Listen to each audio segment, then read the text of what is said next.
games. Their last preseason had been the 6-game loss to Toronto back in '93. Daniel Cabrera is ready. Jimmy Rollins is hitting 107 to start the season, and we're underway with ball one.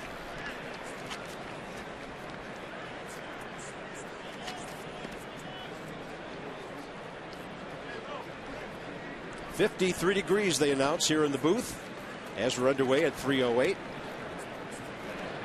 Jimmy Rollins is only 3 for 28 so far and 2 for 20 from the left side. Cabrera misses down and in again. And the sun is trying its best to peek through here at Nationals Park. It's been cloudy all morning. Not much of a breeze. It's very pleasant, actually, if you're dressed appropriately. And the ballpark expected to be full. There's a strike, and it's 2-1.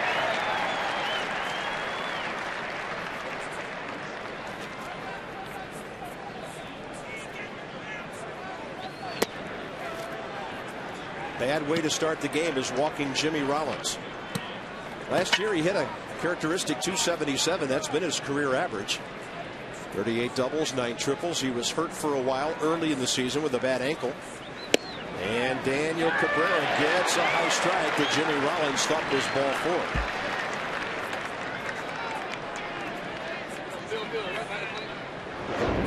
4. Here's the pitch tracks right there on the inner half. Gets a nice call in the first inning. He'll battle back and get the out on a good backhanded pick by Nick Johnson. Northrop Grumman on our pitch track today. And here's our PNC scouting report with Rob. Well, he's got to get ahead, and he didn't do that with Jimmy Rollins, but he did come back. He's got to keep that fastball low and let it go. And hopefully he can go 7 innings today so that we don't go to 0-7. So lucky 7s across the board. Go 7 innings, no walks, 7 punch-outs. I like it. Here's Shane Victorino. This kid has really made himself into a good ball player. He hit .293 for the Phillies last year, 58 RBIs, 30 doubles, 8 triples. And he had 5 hits and a couple of RBIs in the World Series. Cabrera gets another ground ball to Nick Johnson. We'll take it. And 2 relatively easy outs after he went to that long count. Next up will be one of the best pure hitters in the game in Chase Utley. And the Nationals defensively have made 4 errors. The only man on the field with any today is Ryan Zimmerman. Interesting. Elijah Dukes gets the start in right field. He has come alive with the bat. Lasting's Millage is back in there after a day off in Atlanta yesterday. And Anderson Hernandez has joined the ball club. Willie Harris is on the DL with a left oblique pull that he hurt turning a double play just yesterday. And we have our own shift on Chase Utley. 3 on the right side. Guzman right in front of the umpire. Darryl Cousins, the crew chief. Bill Miller has the balls and strikes today. And Cabrera is rolling now. That's a quality strike, unhittable on the inside corner.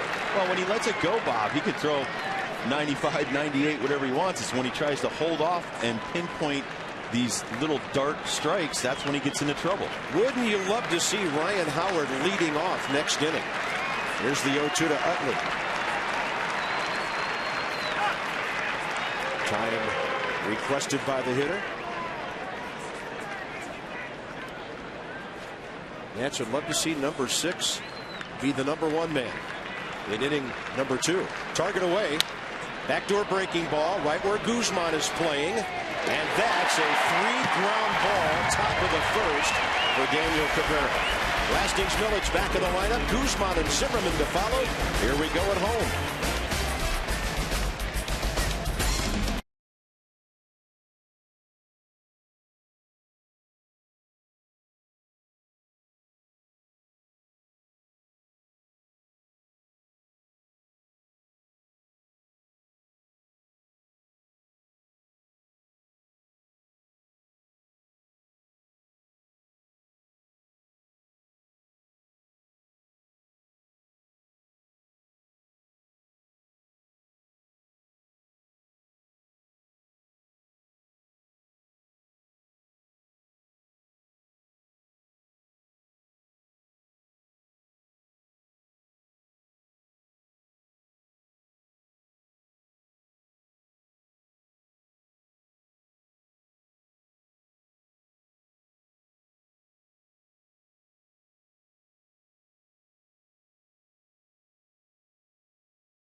256 as a team. That's in the top 8 in the league.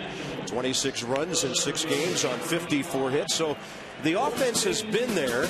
Ryan Zimmerman, batting third, is off to a bit of a slow start at 6 for 28, but he does have a home run and 5 RBIs already. Adam Dunn, Elijah Dukes. Boy, that's a potent middle, isn't it? Right, left with Zimmerman, Dunn, Dukes, and Nick Johnson. It'll make the Nats tough to match up with later in the game. Will Jamie Moyer be around? He's done that 31 times in his career. This amazing 46-year-old left-hander. He pitched 5 innings, gave up 4 runs on 8 hits last week in his first start against the Braves, who almost swept the Phillies at Citizens Bank Park last week. Then they went to Colorado over the weekend in very cold conditions and won 2 out of 3 games. So the Phillies are 3-3. Millage is 3 for 19 with 1 RBI. He did put some better swings on the ball, Rob, in Atlanta. He told me his hand was still pretty sore Saturday and Sunday. But I thought he took some of his easiest, best swings, hitting line drives and base hits the other way. And this is actually a great challenge because Jamie will not overpower you, and he's going to throw a lot of off-speed changeup, so you got to be patient. There's a good swing, but he hit it too well right at the center fielder, Shane Victorino. And here's Rob with our PNC scouting report on the ageless left-hander. He is 46 years old. He's got 3 speeds of slow, slow, and slower. He's got pinpoint command. He's won 30 games over the last 2 seasons. And yes, he is a grizzled veteran. He's 3rd among active pitchers in wins with 246. And he's also 3rd among active pitchers with innings pitched, 37.52 and 2/3. So he's been around. Jamie is also one of the most generous guys in baseball. Yes, he is. He and his wife Karen very active in many charitable activities. He has won the Roberto Clemente Award. The pride of St. Joseph's University in Philadelphia. Christian Guzman is sizzling, batting .429. He starts the season 12 out of 28. This is only his 5th right-handed at bat, but he's 2 for his previous 4. And usually left-handed hitters do well against Jamie Moyer because you take away that changeup. That's his out pitch, that 70-mile-an-hour changeup that the righties will have to deal with. Yeah, Guzman could have bat left-handed today. That's going to be a base hit. Chase Utley would have had it because he was playing up the middle. And Christian Guzman is now 13 for 29.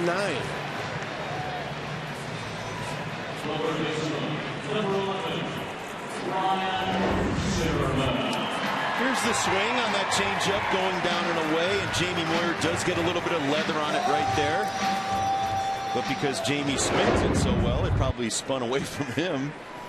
He's only hitting .448 now with that base hit. And we have 3 guys, well actually 5 guys in the lineup today, Bob, batting over 300. So we're not doing too bad offensively. Ryan Theriot of the Cubs leads the league at .550. Emilio Bonifacio's at .500. The former National Ryan Church at .478. Chase Utley at .476. And Guzman right in there with those guys. Short lead by Christian. If you can read Jamie Moyer, you can steal a base. He's not that quick to the plate, throws a lot of off-speed pitches, and that's a lot of pressure on his catcher, Chris Coast.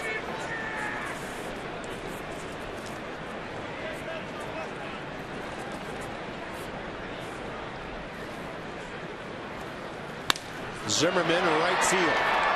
That'll be easy for Jason Worth.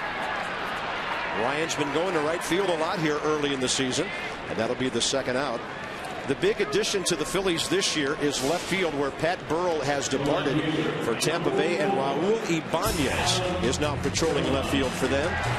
You pretty much know all these other guys. They've been there for a while. The Phillies have had great stability in their lineup and on their ball club the last couple of years. Ibanez and the Nationals played against him in Seattle last year, had a 100-plus RBI season. His first time around in the National League after all those years with Seattle, Kansas City, and then back to Seattle. Adam Dunn, .333 so far.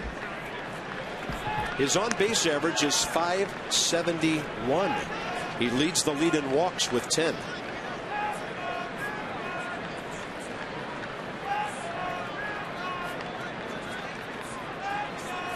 I don't think it'll be too long before he puts one out near the scoreboard. This ballpark will be good for Adam because the ball really carries here to right center over the lower scoreboard toward the upper. You'll see him hit lots of balls into that mezzanine out there, and that's big man's territory.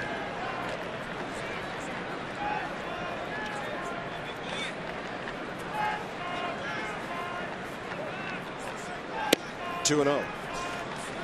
And I'll tell you, Bob, for a soft tosser last year, Jamie Moyer at 45 years old, almost 200 innings. There was 198 innings in the third. Only 20 home runs allowed versus him. So he keeps the ball down. He'll try to paint the corners, and he'll wear you out with that slow and meticulous delivery. He had Adam Dunn way out in front of that one.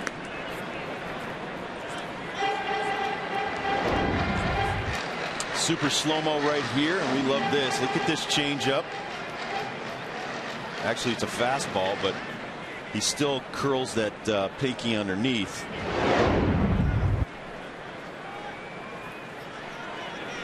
It's not going to probably give Adam too much to hit. 2-1, Dunn with that wide open stance. Guzman's running and no throw.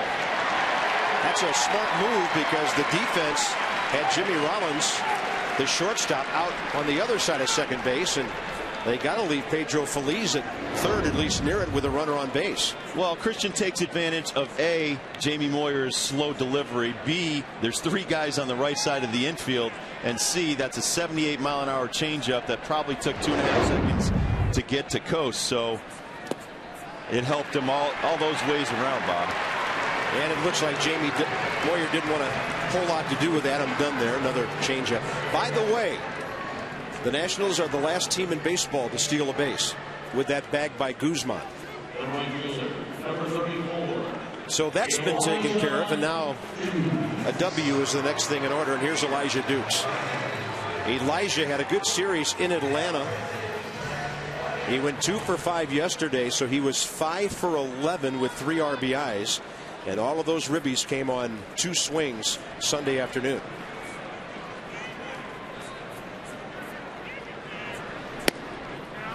And it's tough to be patient against him, isn't it? Well, it is. And, you know, I played with a guy just like this in Tom Browning who would throw 80, 85, 84 with the fastball and then throw a ton of changeups. But the thing about that is they used to say to the right-handers, take 2 and go to right. Dukes a line drive, left field line. Guzman will score. Adam Dunn chugging to third. Nationals lead 1-0. And Elijah Dukes has his 4th RBI in 2 days.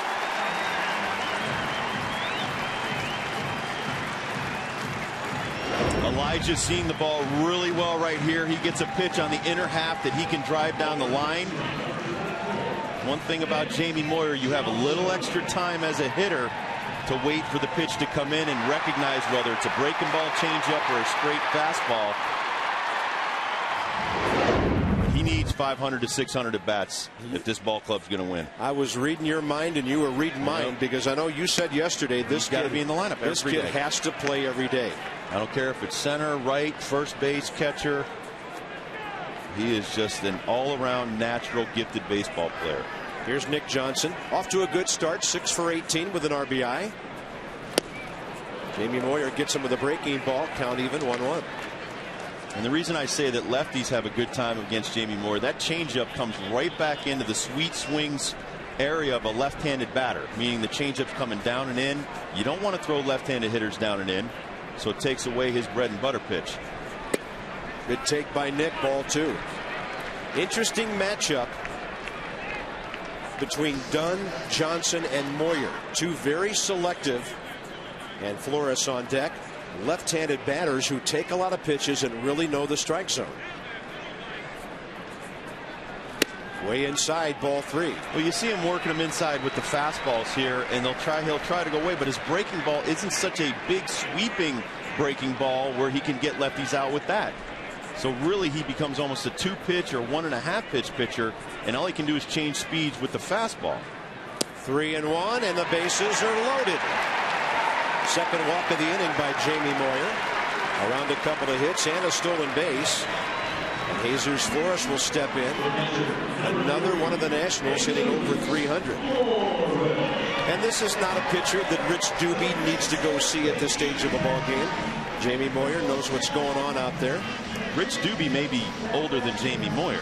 So Jamie, I think, could be his own pitching coach. The Nationals got to Jamie Moyer for 5 runs in the first inning in Philadelphia in the first trip of the season last year.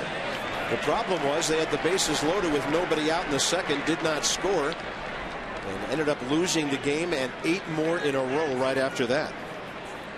So the Nats looking for a big 2-out hit from their young catcher. Flores left side. Ball stays down for Pedro Feliz, and the Nats are gone. They get a run on an RBI double by Elijah Dukes, and the home opener is off to a good start.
A run in the first. A lot of heavy hearts on that third base side today, Debbie Taylor.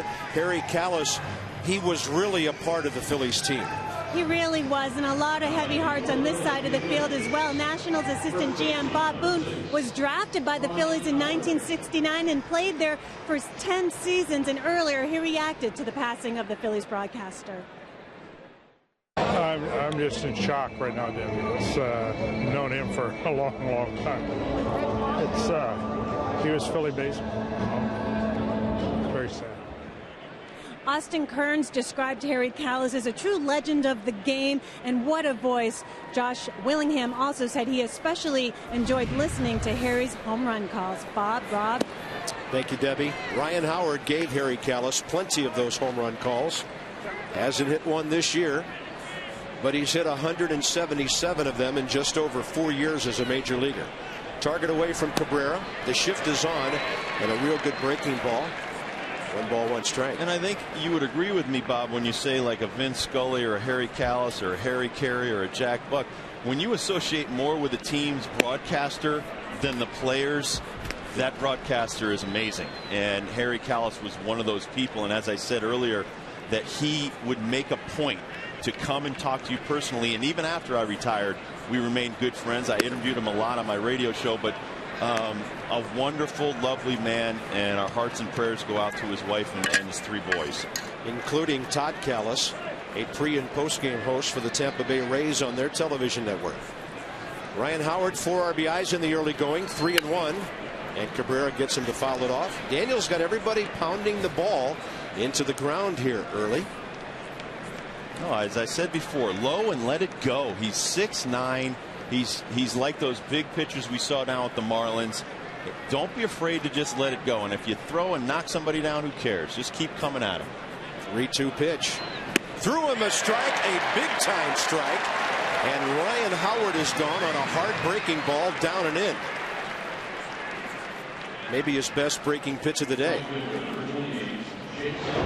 Well, here's the delivery, 6'9", and a huge slider from him down and in.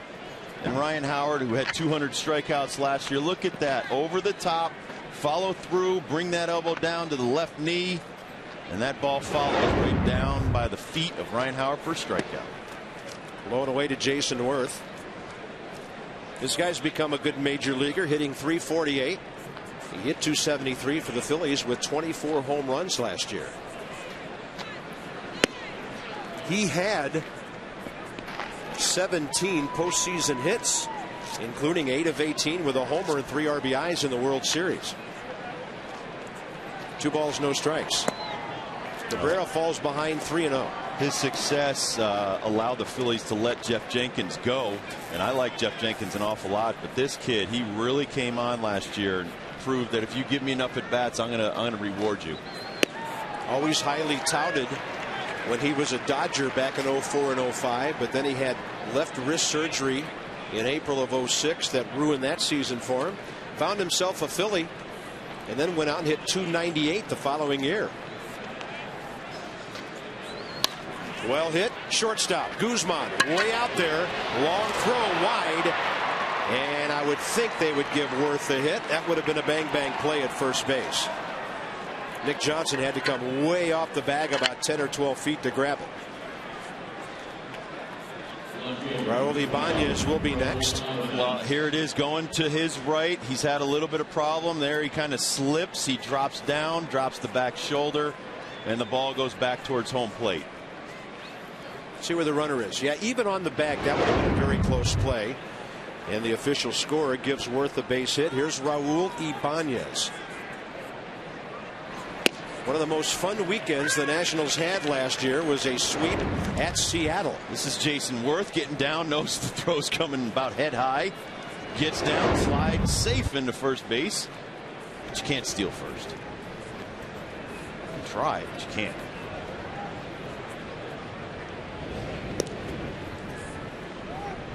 But on the throw, Christian Guzman has to set his feet like a quarterback, get up on top.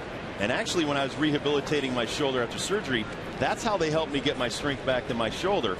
With the proper form as a pitcher, a shortstop and third baseman are almost like that when they release the ball. Slow roller, second base. Hernandez boots it, loses the play, and he shows up on his first day and makes an error. You have to get at least one out on a play like that, and it was too slowly hit to get 2.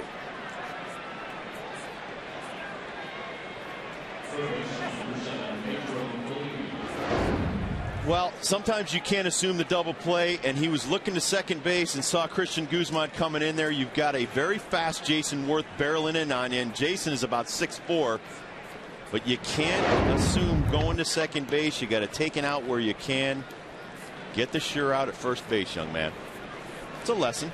Here's Pedro Feliz, 33-year-old third baseman they picked up as a free agent for the Giants and signed to a 2-year contract. He's hit 7 of 19 so far with 4 RBIs.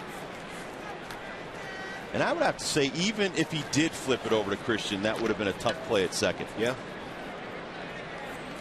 The Nationals wanted Anderson Hernandez to play 2 rehab games, 9 innings apiece, before bringing him up here possibly by the weekend. But when Willie Harris went on the DL after yesterday's game and Ronnie Belliard's battling a bad back, they decided to get Anderson Hernandez back to the big leagues in a hurry. He's a good fielding second baseman, and he's got blinding speed on the bases. He'll be a help to the Nationals in that number 8 batting spot. Right now, Cabrera has to find a way to maybe get another ground ball and get out of this inning. Well, as a pitcher right here, you got to pick up your infielders. You saw Anderson. He knows he made a mistake right there. We have a 1-run lead, but this is up to the pitcher now to get us a couple outs here.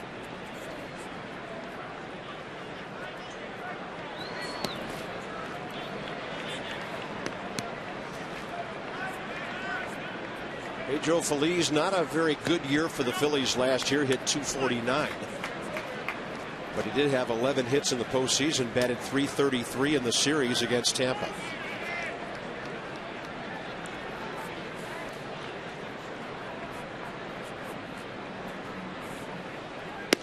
Is he aiming again? Does men on base change his approach? I don't know if men on base changes his approach. I just think he changes his approach. I mean, sometimes I think he's comfortable. Sometimes I think he fights himself. But he's just got to learn, you know what? I have to have confidence in what I'm throwing today and just all let it out. Yeah, he looks like he holds back to try to get it over. You can't pitch that way. Bases loaded, 1 out.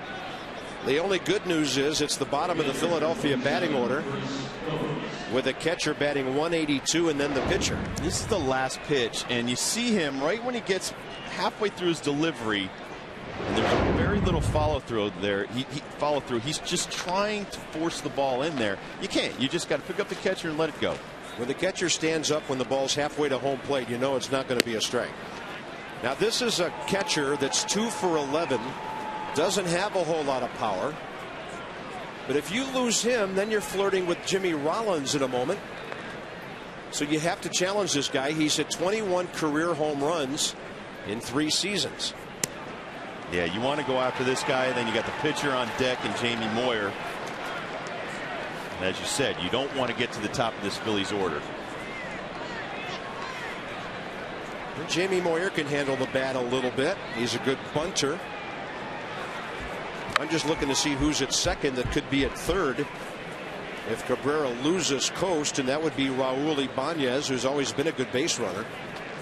Just looking ahead a little bit, if Cabrera loses this hitter, Charlie Manuel might squeeze a run home. That would beat the heck out of your pitcher hitting into a double play. We'll see how it goes when it gets that far, or if it does for the old grinder who finally got his championship last year. Oh, and what a wonderful organization and a great group of people over there. Pat Gillick, Ruben Amaro Jr., now the general manager, Charlie Manuel, as you said. I covered the playoffs and World Series with the Phillies and the Rays. They couldn't have been nicer throughout the entire postseason. The pride of North Fork, West Virginia, Charlie Manuel. That's ball 7. 4 in a row to Phillies, and now 3-0 on coast with the bases loaded. And really, there's no excuse for this for a pitcher at the bottom of a batting order.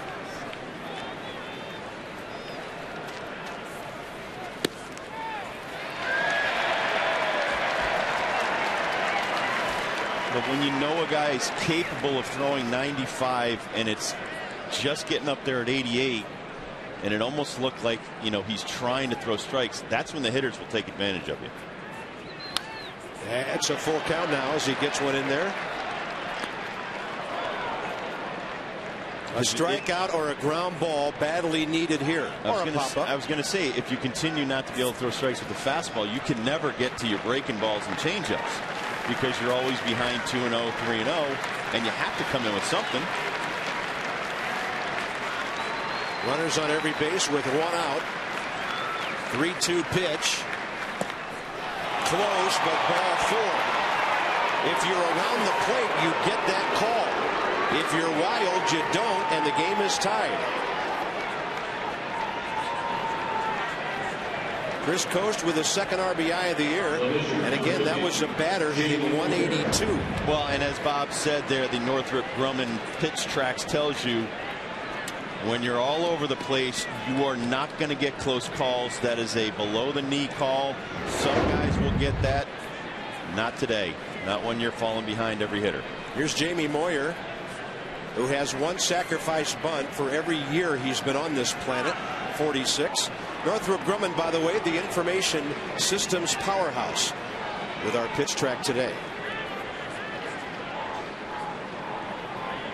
And I think maybe Flores and Cabrera might be talking about a little defense here, because with 1 out, having your pitcher swing away can be risky. Could take you out of an inning.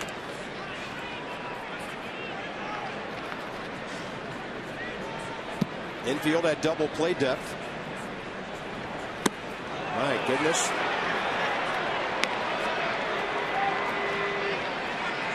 But this is the career of Daniel Cabrera. This is what it's been like for his previous 5 years in the major leagues.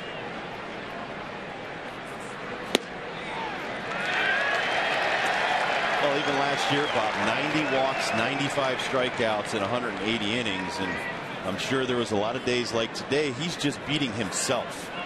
Falling behind hitters, walking in runs. You're not helping yourself, and you're not even letting your defense help because they're not hitting the ball into play. 2 balls, 1 strike. I mean, this is definitely the last 2 guys with Post and now Jamie Moyer. Let them swing the bat at least. Let Jamie try to put it into play. Let all those gentlemen that are very, good behind you have a shot at it. He retired Ryan Howard to start this inning. Jamie Moyer slaps it to left. Over to get it, Adam Dunn. Runner coming home and close. A good slide by Raul Ibanz. If Adam Dunn's throw gets there a split second earlier, it would have been a double play. Sacrifice fly for Jamie Moyer. Well, as I said before, let your team help you. Right there, it was tough because it was a dying line drive. So Adam Dunn couldn't get a running start, but he makes a hell of a throw. One hopper right there. Jesus Flores trying to tag Ibanez out. Because of that error, all the runs in this inning will be unearned. Here's Jimmy Rollins. And the Phillies have taken the lead. That's a breaking ball in there. Sometimes a breaking ball is a good pitch to throw because it's a touch pitch. Maybe you're a little more compact. Easier to get a strike when a pitcher is scuffling.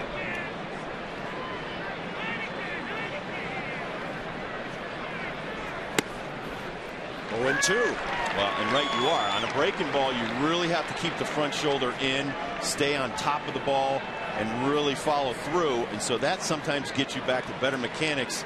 And there you saw the second pitch, a fastball. He was able to throw a strike.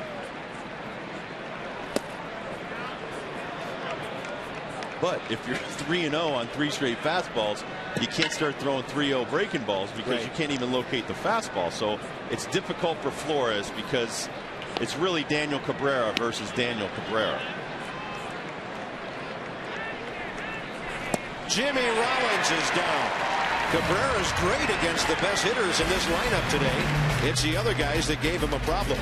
Phillies get 2 unearned runs because of the error and the walks, and Philadelphia leads 2-1.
Willie Harris with a strained left oblique. It happened on this first inning double play, Rob, yesterday in Atlanta. Well, you see him turn it over right there. He gets the throw, has to get out of the way of the runner, and you see him come up the left side oblique, strained. Now he comes up to the plate, hurt himself on a swing, and then he gets the base hit, and then he had to come out of the game, and now he's on the 15-day disabled list, meaning that Anderson Hernandez, who's now hitting, is in there. Willie actually played 2 more innings. He got hurt in the first, singled in the third, and that was after that excruciating swing he took on a foul ball when he was hurting for certain. Now here's Anderson Hernandez. The Nationals got a good look at him last year late in the season when they picked him up from the Mets August 18th in a trade for Luis Ayala. He was 3 for 4 his first game. Guess where? At Philadelphia. That was against Brett Myers. There's a line drive to left. That ball will drop, and Anderson Hernandez is on in the 8th spot, giving Cabrera a chance to drop down a bunt. Something Daniel's only done once in his major league career. Didn't get a lot of at bats as a Baltimore Oriole, 0 for 16 over the years in interleague play. But you've got to get this down. We'll tell you more about Anderson Hernandez later, but he gave us a nice brief base hit at bat right there. That's a good part. Chris Coast to Chase Utley, 2-4, and the sacrifice is good. Don't miss the rest of the action against the series. The Phillies in this series Wednesday the 15th and Thursday. We'll be celebrating Jackie Robinson Day. On Wednesday, the first 10,000 fans receive a free number 42 button. Thursday, Force 3 military opening night. Get your red on and visit nationals.com. Call 888-632-NATS or stop by the ballpark. We've got a box office open here during the day for all your ticket needs. Lasting's Millage could tie the game with a base hit. Interesting, with Moyer pitching, they give Millage right center. I guess that's why the first pitch was on the inside corner. Against Moyer, right-handed batters want to take the ball away the other way. Like Ryan Zimmerman, because you're probably going to get a fastball in, a slider in, and then change-ups away if he gets ahead of you. A lot of hitting room on the right side of the infield.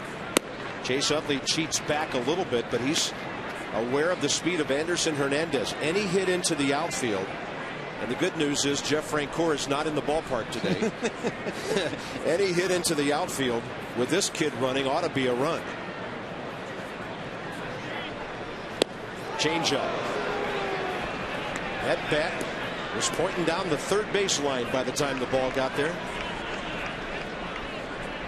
Well, the great thing about a changeup, Bob, is it's delivered from the same arm slot as a fastball. So you're thinking fastball, fastball, fastball. Poof, you get a changeup at 75. Even an 80-mile-an-hour fastball looks harder. Millage waits and hits it well, and that ball is caught by Ibanz and left. The Nationals have hit into a lot of bad luck this first week or so. Remember that last out in Florida?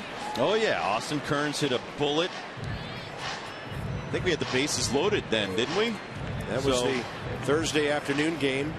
Kearns lined out with 3 men aboard, and the Nats down by 2 on a catch by Brett Carroll. We'll give Lastings a lot of credit. He got a 75-mile-an-hour changeup or even something off the fastball. Gets about the same speed, and he drills it in the left. Ibanz isn't going to make plays like that all day, so I'll take my chances. Keep hitting the ball. Christian Guzman. Base hit first time off Jamie Moyer's glove. High, tight strike.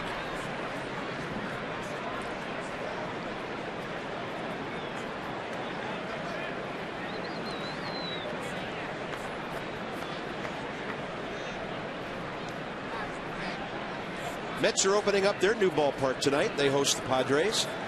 Kind of unusual to have opening night in New York. Could be a little nippy up there. Could be. Mike Pelfrey going at Citi Field. Here comes Anderson Hernandez. Don't even bother to throw it, Shane Victorino. That kid can fly. And this game is tied as Christian Guzman is now hitting just under .500.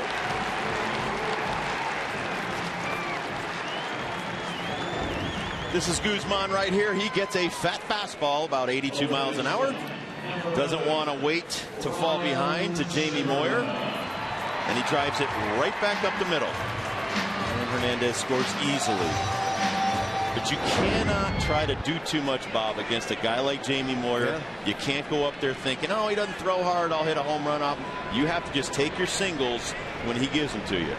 Jamie was obviously off last week because he did give up 2 home runs in his first start of the year. As Rob mentioned, he gave up 20 in 196 innings last year. Really not that many. No, not for a guy who not throws these the days. ball. And yeah, and when the changeup's up or the slider and fastball are up, he could give up a lot of home runs, but he does not.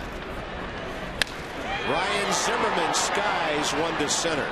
Underneath it, Shane Victorino. It's coming down. There it is, but the Nats have tied the game. A big 2-out hit by Guzman. 2-2 after 2.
Masson brought to you by Southwest Airlines. Low fares, no hidden fees. And by Aflac. Ask about it at work. How about the Capitol Dome looking beautiful on this Monday afternoon? Welcome back to Washington, D.C. We go top 3. Victorino, Utley, Howard. Well, Daniel Cabrera's teammates have sent him a message that we are going to support you today. Let's see how he comes out for this 3rd inning against 3 quality hitters in Victorino, Utley, and Howard. This is where the Phillies can really be tough on a right-handed pitcher. Sun blazing, playing a little peekaboo behind the clouds today, but it's turned into a nice home opening day. Ballpark is just about full. I want to say in that 2nd inning, Bob, 30 pitches, only 14 for strikes. Yikes. He's already at 43 pitches for the game here in the 3rd inning. On average between 12 and 15 pitches per inning. 12 being a very good inning. Well, 3 being a great Maddox inning. 3 ground balls and we're in there hitting again. But I'm just wondering if Dibble ever had a 3-pitch inning. You'd rather go boom, boom, boom 3 times, wouldn't you? I did have a 9-pitch inning. I know so you had 3 some strikeouts. Yeah. But no, I would have. I may have played a little longer had I had a few 3-pitch innings. That just wasn't you. No, that wouldn't have been me. Hey, by the way, did you notice, now that you've worked in this ballpark for 11 innings, that every fly ball looks like it's going 550 feet? Now, folks, we want you to notice we do have our high home camera not as high this year. Tom Ward, our high home cameraman extraordinaire, has taken that thing downstairs. This ball upstairs and way out of here. That little guy muscles up, and Shane Victorino hits his first homer of the year. He has very surprising power, and as we mentioned, he's become a very good big league hitter. Victorino last year hit 14 homers for the Phillies. This is what happens when you fall behind. Well, here's Daniel Cabrera getting behind the fastball there. There's the man from Hawaii taking on that, taking the ball across the ocean back home. Goodbye. Chase Utley takes one up high. But you might have noticed our angle is a lot lower on our high home camera this year. Give you a better look at Nationals Park once the ball gets in play. And my, did he put it in and out of play. 1 strike to Chase Utley. That was Victorino's 35th career home run. Who does he think he is? Willie Harris? He hit 14 of his 34 last year. Kind of like Willie. Willie hit 13 of his 20 career home runs last year.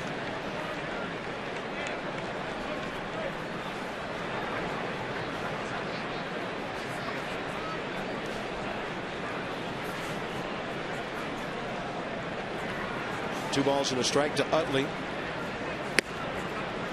Another long count. Well, Shane Victorino during the playoffs last year, his mother passed away. Same thing with Charlie Manuel, the manager. So they've dealt with some very trying times in the last 6 to 8 months. There's the shift. There's the second baseman Hernandez. Oh my goodness, another boot. These plays are too routine for errors to happen. Second base is turning into the Nationals' Bermuda Triangle.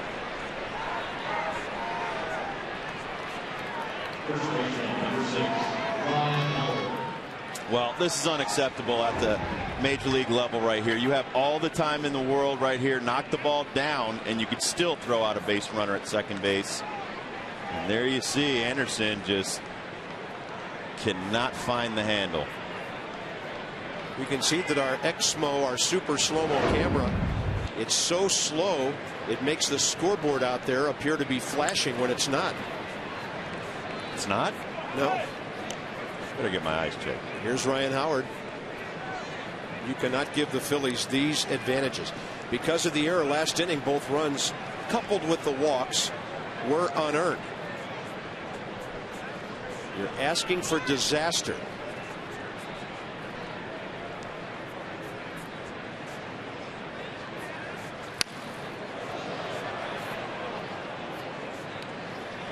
Firestone, a tradition of innovation. With a look at Ryan Howard, who led the world in RBIs last year. He was absolutely amazing.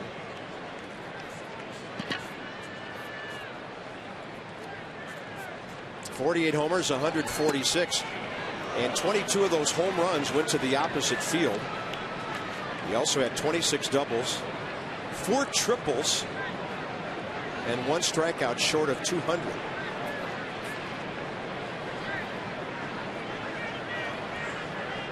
One ball and 2 strikes. Breaking ball that he was way out in front of.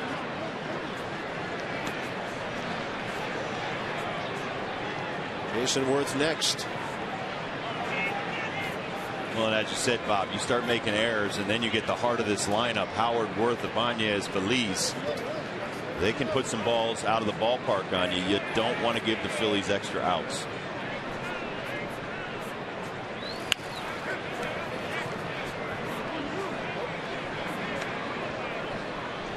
Daniel Cabrera has 3 ground ball outs. He might have 6. Had Guzman thrown his straighter last inning, that was a hit. And then the 2 boots by Hernandez. So Daniel would tell you he's not exactly been sparkling himself, but his defense hasn't helped. That's between the guys and into right field, and there's a race to third between a runner and a fielder. And that's intelligent base running by Chase Utley, knowing Zimmerman had a long way to go. That ball was hit hard right between Guzman and Hernandez. It'll be a clean single. Well, we have the shift on. We have 3 guys on the right side of the infield, all capable of knocking the ball down. Ryan Howard just hits a shot between Guzman and Hernandez, and Chase Utley fully recovered from his off-season surgery.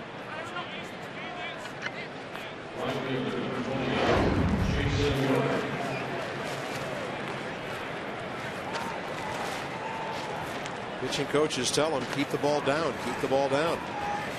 Keeping the ball down right now has been a problem. Well, it's even tougher when you have a pitcher struggling with his command. He's trying to get his fastball, which is not in the 90s today, over.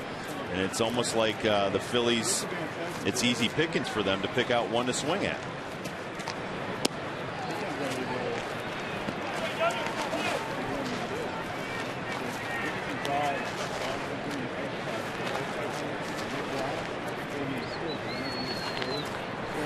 Jason Worth got the ball to short last time. The Guzman threw errantly. Nats will concede a run for a shot at 2. That's a good fastball on the inside half. 1 ball, 1 strike. So we've had 7 hits and 2 errors in this game already. Chase Utley reached on the Hernandez error after the Victorino homer, and he went to third on the Ryan Howard base hit.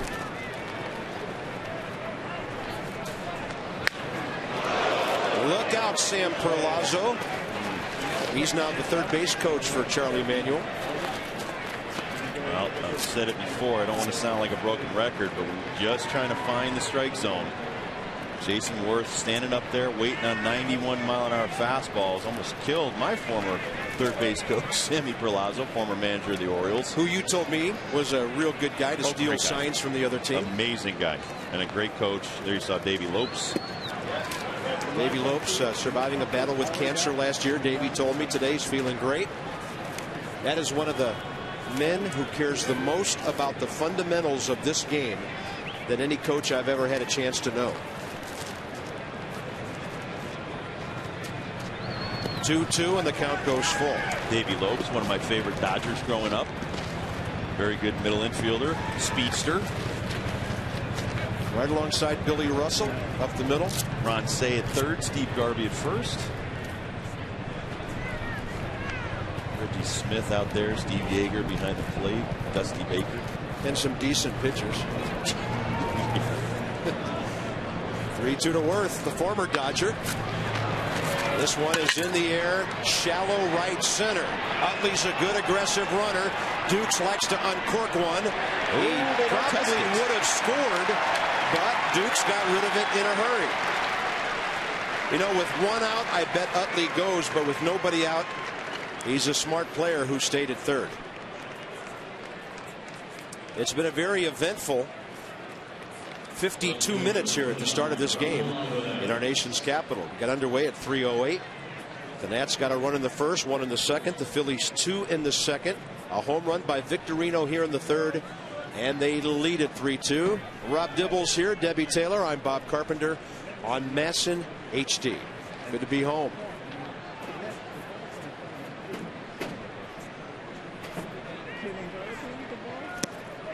Off-speed delivery.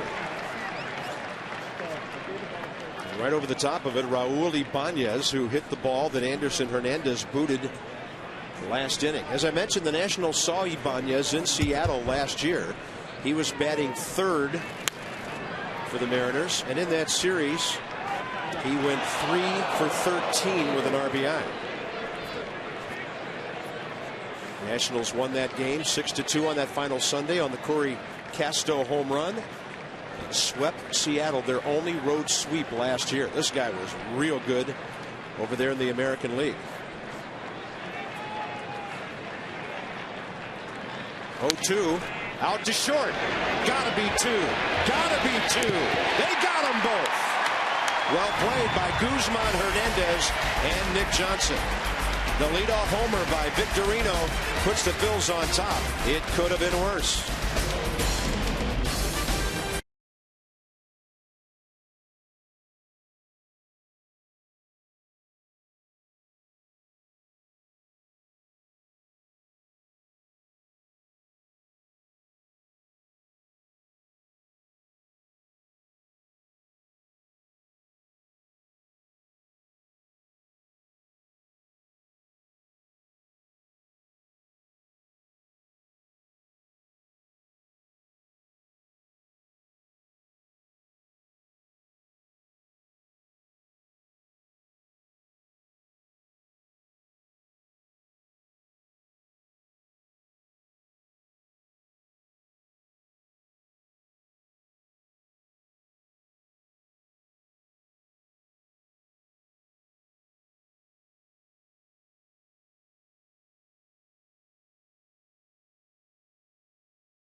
access this from the center field plaza. And Bob and Rob, this is a pretty good place to watch a game. I think we may have to find that out some night, Rob Dibble.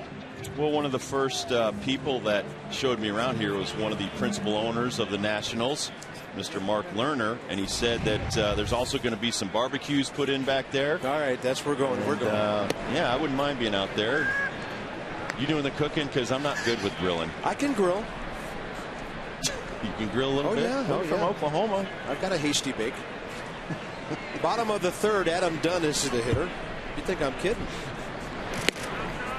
Actually, I don't think you're kidding.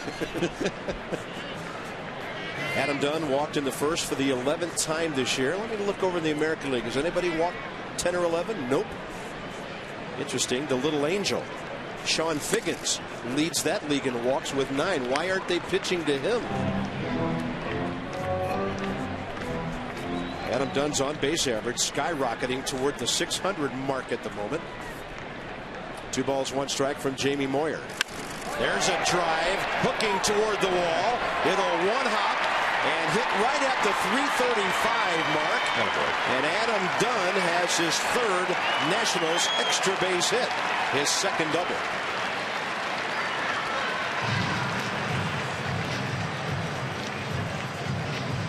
You know, I mentioned over the weekend, Rob, that there's some things about Adam Dunn that remind me of Mark McGwire. These guys aren't just mashers. They're very good, intelligent hitters who know how to work a count and know where to put the ball. Yeah, and he's getting better, too. There you see he gets a Jamie Moyer fastball up in his face, hits it for a double. And he hasn't really seen, with all these walks, he hasn't seen a lot of pitches worth swinging at. So it's nice to see him get a pitch today that he can sink some wood into. But you know, Elijah Dukes has turned into the RBI guy now behind Adam Dunn. He could tie this game or give the Nats the lead here in the bottom of the 3rd.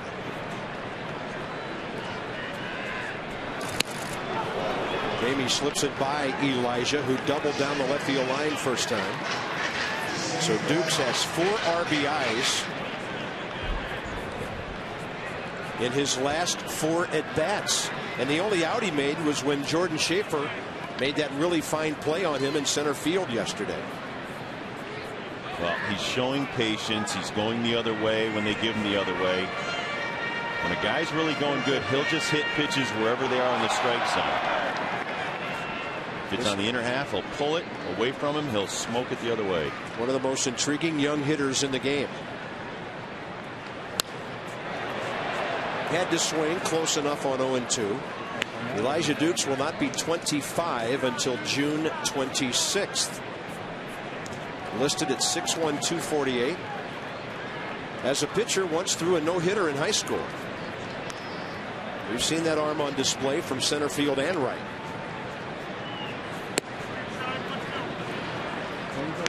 His batting average rising. Now 7 for 17.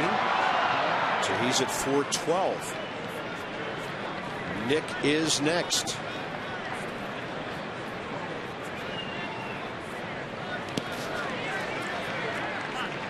Well, I wanted to compare Elijah to Raul Ibanez, and this is why I say he needs 500 at bats. Raul Ibanez went from 279 at bats one year to 497 the next. Went from 13 home runs to 24 and 103 driven in. So until they get consistent at bats and 500 a year, I don't think you can really measure a ball player. Two balls, 2 strikes. I wouldn't mind measuring Mr. Dukes too. Nice 550, 600, about 35 home runs. Oh, look at that, super slow. That's the other speed of slow Rob was talking about. And Jamie Moyer gets his first strikeout. This is the replay of slow and then the slowest. Great changeup right there, 74 miles an hour, and the bottom just drops out. And look at how in front of that pitch with the super slow-mo that Elijah Dukes is. I love that camera. I'm not sure I've ever seen a bat that far gone when a changeup got to home plate. I'm not laughing at Elijah. I'm laughing at the was. super slow-mo and the technology. Man. You guys brought me in here, gave me a lot of toys. I'm very happy. Well, we heard the Dibble would only come if we had space-age technology here. The Exmo.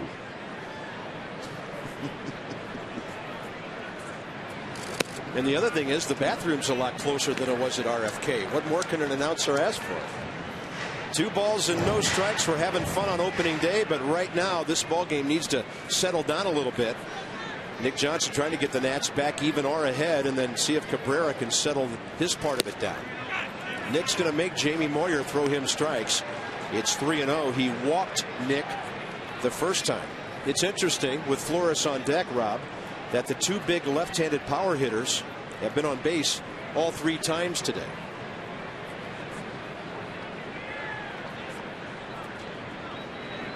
Dunn's at second.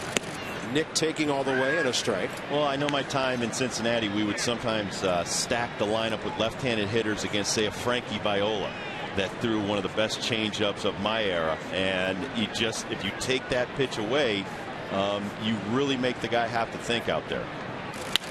Nick will pull the ball, which is what Moyer wanted him to do. Second out. Adam Dunn's over to third base with 2 down here in the 3rd. To honor the anniversary and the enduring impact of Jackie Robinson's first major league game, MLB has established April 15th as Jackie Robinson Day. Celebrate it with us as the Nats take on the Phillies Wednesday. The first 10,000 fans receive a Jackie Robinson number 42 button.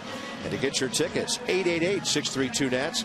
Log on to nationals.com or stop by the box office right here at the ballpark. It'll be up to Jesus Flores with 2 outs. He bounced to third with the bases loaded and 2 outs back in the first. Lot of room up the middle. That's where he goes to the gap in left center, but it's going to hang up. Ibanz will grab it, and that's it for the Nats after the leadoff Adam Dunn double. Washington has stranded 5 runners, trailing by 1.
Right now, the Nationals have out hit the Phillies 5-3, and again, Rob, kind of a repeating theme here.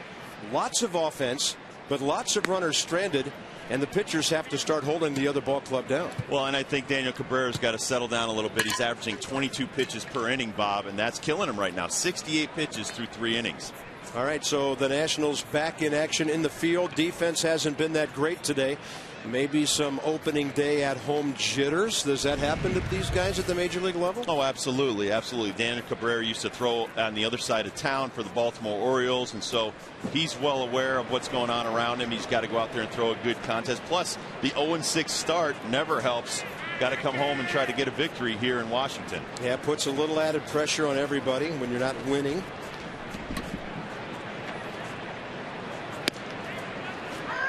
Top of the 4th inning, Pedro Feliz walked his first time up. Feliz, Coast, and Moyer, 7, 8, and 9 for the Phillies.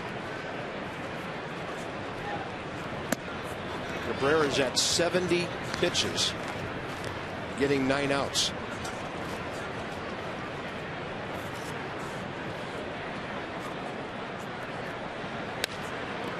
Left field. Tough play. Adam Dunn plays it on a hop, then it gets right through his legs. And that'll be a single and the Nationals' third error of the day.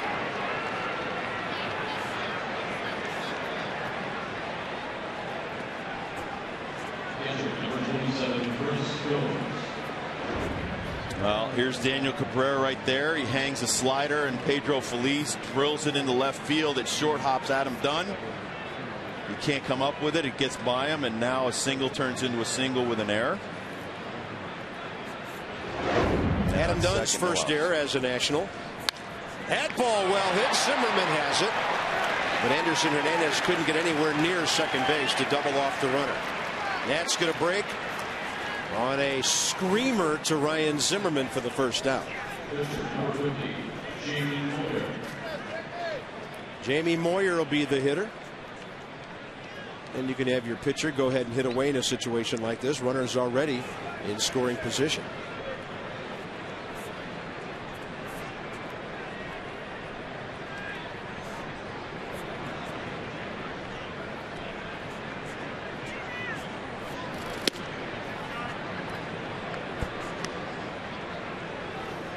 That was Jamie Moyer's 11th career RBI, that little sac fly to left field. Adam Dunn made the play close, but Ibanz got around the tag of Flores.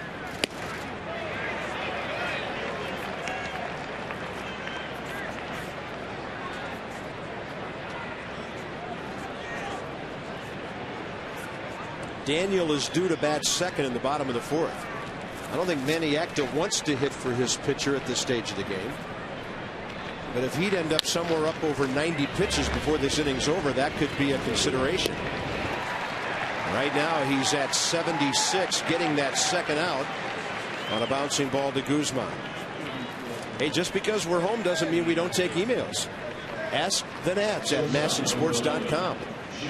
Look for the icon upper right corner. Email us your question. And if you're wondering about Willie Harris, as we said earlier, went on the DL today with a pull of his left oblique. Willie was 2 for 9 in 5 games.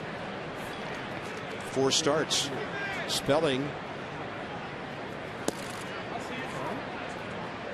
He injured Ronnie Belliard at second base, who was spelling Anderson Hernandez, who came back to the ball club today. Man, Jimmy Rollins 3 for 30 to start the season. What's going on here? Well, I think once you win the World Championship too, people take notice of you. You win an MVP award, your first baseman wins an MVP award. People start waking up to the fact he is a very good player. And WBC, maybe it hurt him. That's a fair ball into the corner. And the Phillies have scored again. They've scored in the last 3 innings in a row. It's now 4-2. Jimmy Rollins, second RBI of the year.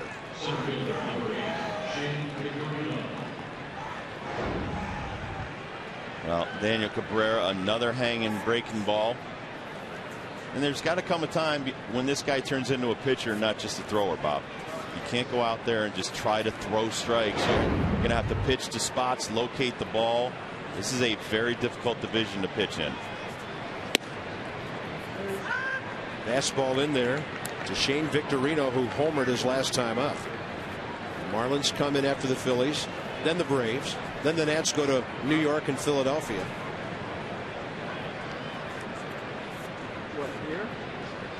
Before the best team in the Central, at least at the moment, comes in. St. Louis off to a good start, just ahead of the Cubs. This will be a very difficult April and early May.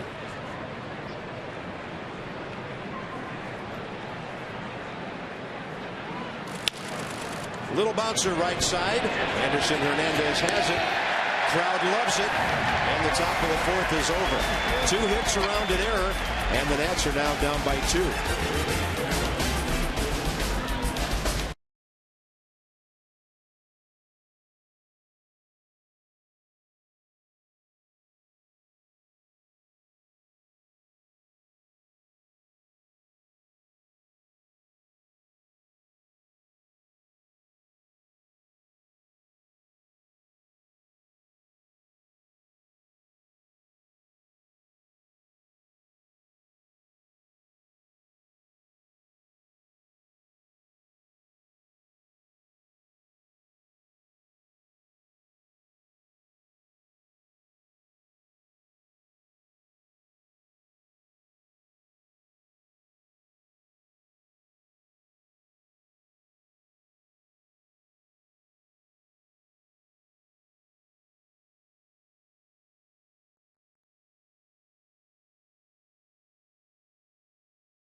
Never won here, and he was entertaining Thomas Jefferson, who was way out ahead. Tom got tackled, and Honest Dave brings it home.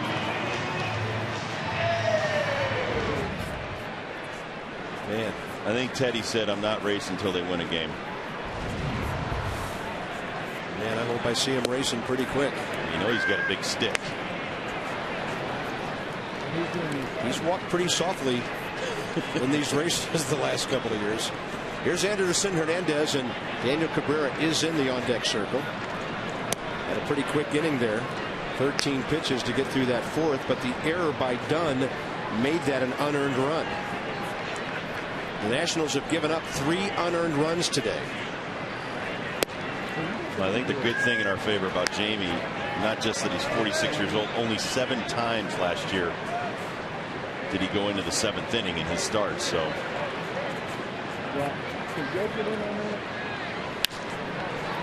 he's plus thrown probably 51 pitches through 3 innings. But probably the 3rd time through the order. You've seen Jamie a couple of times. He's not tricking yet. You know, he's got the little cutter going. He's got the changeup. He's got a fastball.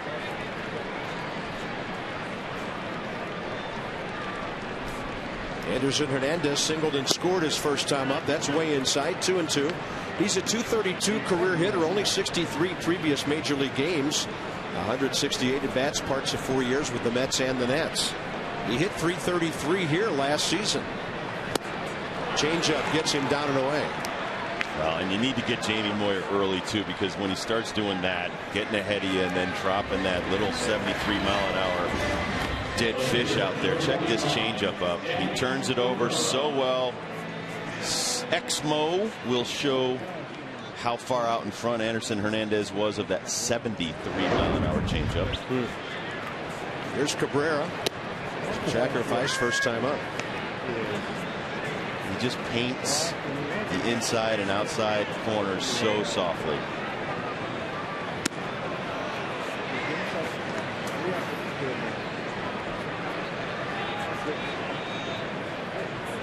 He's retired 4 straight after the Dunn double leading off the 3rd. The Nationals had the bases loaded with 2 outs in the first after scoring a run. 5 stranded first 2 times through the order. Cabrera gone, 2 outs. When it comes to tickets, you Nats fans, you deserve Major League service. Go to StubHub. It's the official fan-to-fan ticket marketplace of Nationals.com. Right back here after a day off tomorrow. Night games Wednesday, Thursday. The hard-hitting Marlins, who are 5-1, tied with Atlanta, top of the division, come in. We like to get things going with 2, though, Bob. Last thing's going to get things going. All right. By the way, the Marlins are at Atlanta to open up the series tomorrow night. Early season showdown down in the Southeast.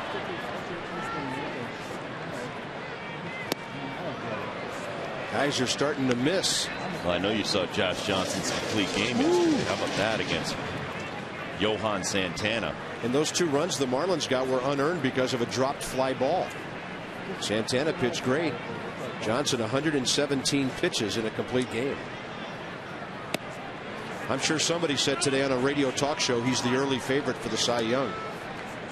As I already told you, I thought in spring training, coming back from Tommy John surgery, 14 starts, 7-1 last year. That's one of the better pitchers I've seen in the last few years. Millage waits and gets himself a base hit. He hit the ball hard last time and lined out to Ibanz out there. Lasting starting to show some signs of life with the bat. He's aboard with 2 outs for the absolutely white hot, not red hot, white hot Christian Guzman. Well, a guy like Jamie Moyer is perfect for Lasting's Millage. He can get comfortable in there, be patient, and see some pitches that he can hack at. Jamie's not going to overmatch Lasting's Millage at this point in his career. Christian Guzman steps in, hitting .467. Another multi-hit game today, his 6th of the year already. So the Nationals are playing their 7th game, and Guzman already has 6 multi-hit games. You have to go back to last Wednesday when he led off the game with a hit against Florida and then went 0 for 4 with 3 punch-outs. Millage got a great start. I'm surprised Chris Coast even threw. So Lasting's Millage has the Nationals' second stolen base of the day and of the year. He stole 24 bases last year. Well, when a guy doesn't throw hard and he's going to take 2 seconds to deliver it, you want to try to steal on him. You got to go on first motion against the left-hander. You see Lasting's right there. As soon as he breaks that foot up, you got to take off, break for second. He's in there easily.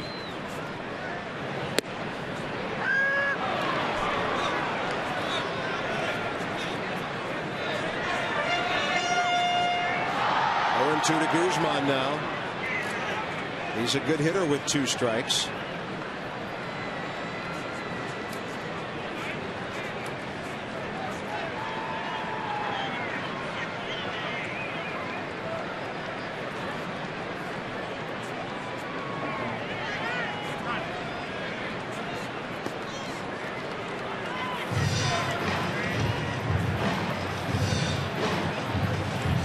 Phillies won the season series last year, 12 games to 6. 6-3 here and Citizens Bank Park. Since the Nationals came to Washington in 05, the Phillies have a 44-30 series advantage. 0-2 to Guzman. Pulls it, base hit. Millage around third. He will score. It's a 1-run game, and the Nats do have that 2-out lightning Rob Dibble was talking about. Don't you ever doubt the Dibbler. Don't ever doubt the Goose either. Goose is in 500 now. Well, let's see. Well, you got a calculator? I just thought you were Einstein over there. He's 15 for 31, 469. I just like that RBI, though. Very nice. See him get a pitch on the inner half. You can hear that beautiful sound at home. And last thing's another beautiful sound at the plate.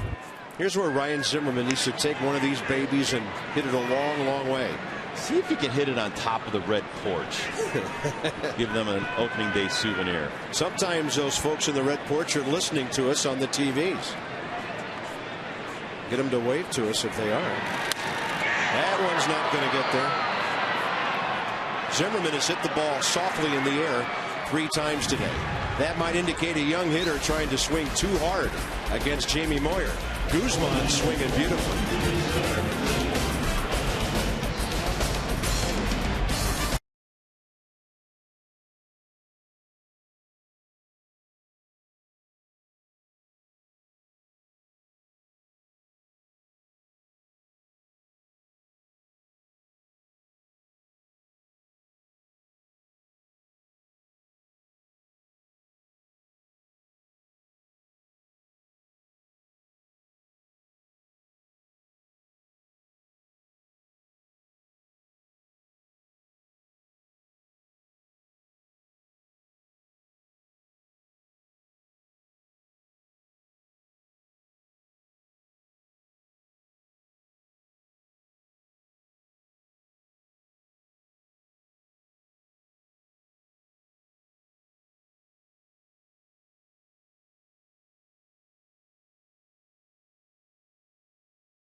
Out there by our new mass and set where Johnny Holiday and Ray Knight do their thing.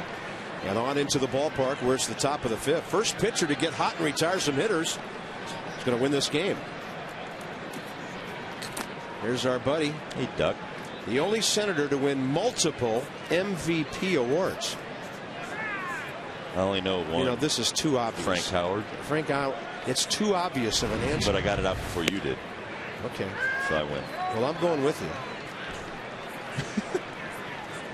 I don't even know if they had MVP awards when Walter Johnson was pitching. Is it true one of those presidents in the race is really Frank Howard? Same height. That's what I meant. I hope you didn't hear that because I'm still afraid of him. He's huge. Frank Howard, 382 home runs. You know, I don't have him down as an MVP. Really?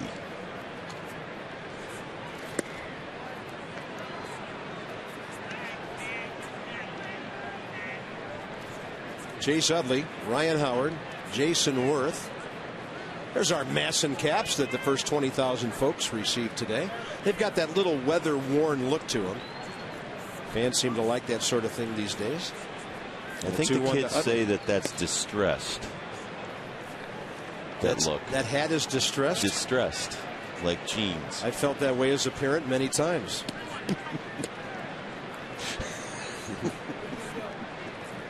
Utley 0 for 2, reached on the error last time. Masson hats here on opening day. Right center. He got jammed. Millage misjudged it, and he makes the catch tumbling into the wall. Oh my.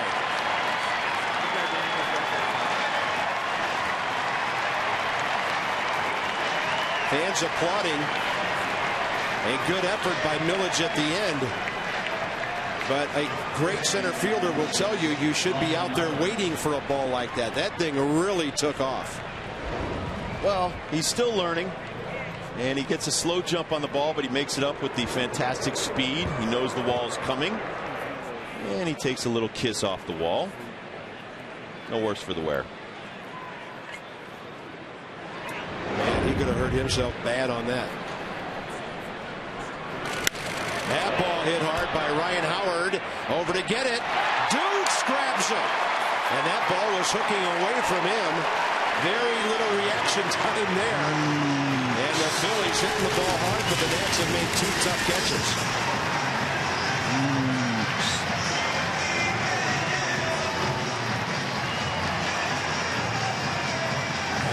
That's the greatest catch that kid's ever seen. Ryan Howard gets a good cut on that one. Elijah Dukes stretches out, makes a great running catch. You'll see it again from the side angle. He is some athlete. Oh, he's amazing. He can play center, he can play right. Getting some props from his bullpen buddies. Keeping us in this ball game. Jason Worth is 1 for 2. Flight out to Dukes last time. Well, if Cabrera gets a real quick inning here, Manny might go with him for one more frame, though Julian Tavares has been throwing for a few moments. It takes him no time at all to get ready. Tavares has already appeared in 4 games, tied with Mike Hinckley as the staff lead. I don't know. A little duck over here told me maybe Joe Cronin. I don't think it's Frank Howard. Joe Cronin ring a bell? Isn't that when you started broadcasting? No, he was a couple years before me. Oh, I'm sorry. I did see Gene Woodling though. And there's a strike. 3-2.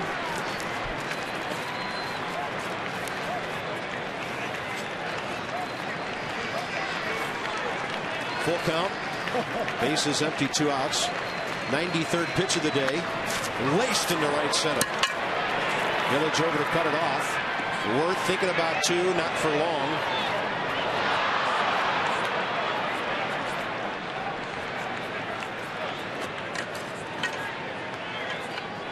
The Phillies are hitting the ball hard in this inning. I think it's time to forget about the outs. The way the Phillies are teeing off, I think Manny's got to get Cabrera out of this game after the 5th. Now this is a ball player right here. Watch Jason Worth. He's running around first base, and you are taught whether it's going around third or going around first, the quickest way to stop is to slide. And you see Jason Worth slide, and he easily gets back to first. but he's all out coming around the bag, and then he slides and he's back easily. Here's Ibanz, 0 for 2.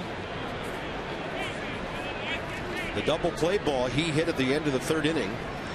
One of the reasons the Nats are still close. Phillies 4, Nationals 3 here, top of the 5th. And Daniel Cabrera has to find a way to get a scoreless inning on the scoreboard here. Why not? 4, 5, and 6 are coming up in the bottom of the 5th.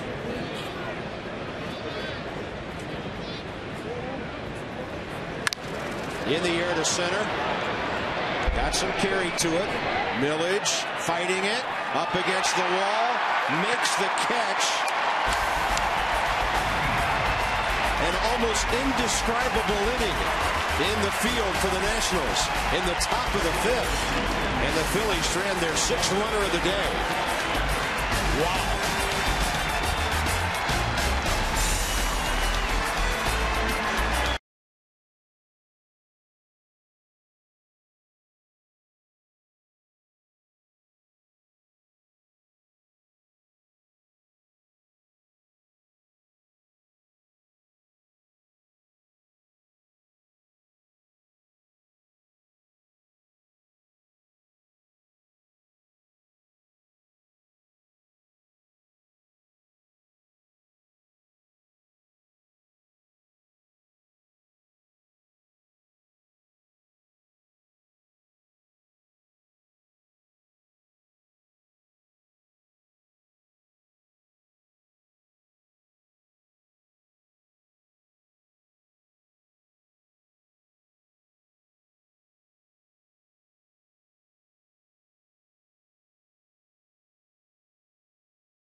In there listening, we're going to the bottom of the 5th inning. The Nationals trailing 4-3. Interesting day, to say the least. And let's pay off our Aflac trivia. A multiple MVP award winner for the Senators. Is it Mr. Cronin? It is Walter Johnson. Oh, the big train. I hinted at that, but I wasn't sure they had the MVP back that far. Wow. Maybe it's a Cy Young they didn't have back then.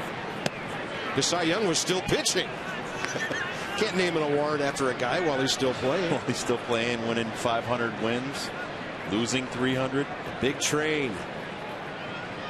Got to be pretty good to lose 300 games. They gave you the ball a lot. I think he had like 480 complete games or some ridiculousness. The big guys were known to go the distance back then. Bottom of the 5th, Adam Dunn's been on base twice. A walk, a double. Dukes and Johnson next. Jamie Moyer baiting him, teasing him with the ball low and away. 2-1. Adam Dunn could step out and put one of those balls in the left field bullpen. Be great to see him launch one on opening day. He did it a week ago today in Florida. A 3-run shot. It turned an 8-2 game into an 8-5 game.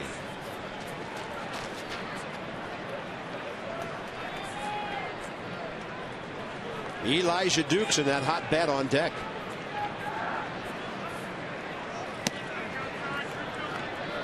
.80 miles an hour on that one. Yeah, he's bringing it. Cy Young, 531 complete games, Bob. Excuse me, Walter Johnson. I want to go over the MVP, though, because in 1931, the baseball writers started voting on it. Adam got jammed. That's a little flare out to center. It's got a chance. Well played by, that's Pedro Feliz on the shift. Third basemen don't make plays out there. Well, they do when they're over by second base. In 1910, the Chalmers Automobile Company announced a new promotion to capitalize on the burgeoning popularity of the car. So if you won the MVP award that they voted on, they gave you a car. But it changed after Nap LaJoy and Ty Cobb went into the final day of the season over the batting title, and so they changed the award. That's probably why Walter Johnson won it a couple of times. And that reminds me of a story Harry Callis told me once. His buddy Richie Ashburn, who we called Whitey, he was the MVP of one of the worst teams in history, the '62 Mets. For being the most valuable player, they gave him a boat. It sank.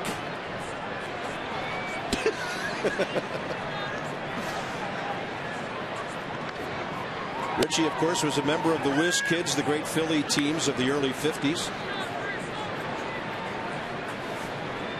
Julian Tavares. No, Walter Johnson won it in 1913, so he got a car along with the award. That was in the Big American Train League. got a car, huh? Yeah, so it was Ty Cobb, Chris Speaker, Walter Johnson, and Eddie Collins. And then the 4 years they were giving away the cars in the National League, Wildfire Schultz, Larry Doyle, Jake Dalbart, and then Johnny Evers. And then they changed it. They said, we're not going with that car company anymore. Elijah Dukes hits one foul. Larry Doyle, huh? Larry Doyle. What if he's related to Harry Doyle? Could be.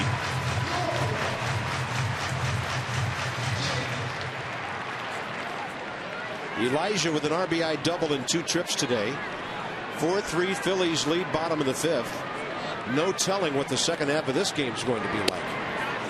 It's a breaking ball right around the corner before it got back to the catcher, Chris Coast, and the count's even 2-2. Look at that on our Northrop Grumman pitch track. You see Jamie Moyer, the way he takes the ball back, and he's deceptive, and he hides it with that curveball. That ball is well hit by Dukes, and it is gone. He just reached out and lined a homer out of here, and Elijah Dukes, first of the year, ties the game. Is that some kind of strong? That's his 24th career home run.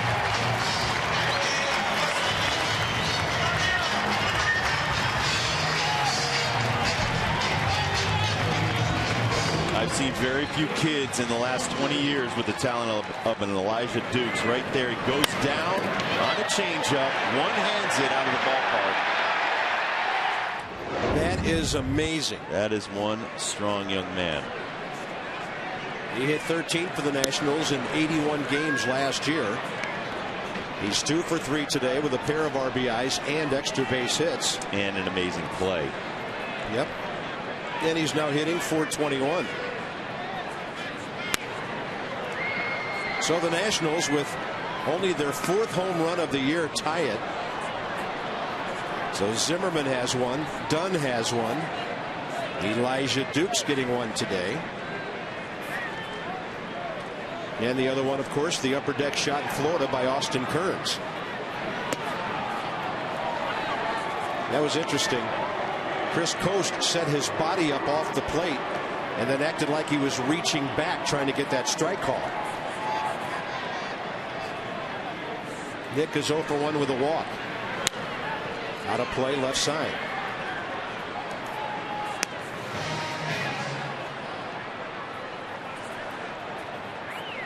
Jamie Moyer's now given up 3 home runs in only 10 innings this year. Opening day treat. Nationals ball game. Oh, here, have some strained prunes.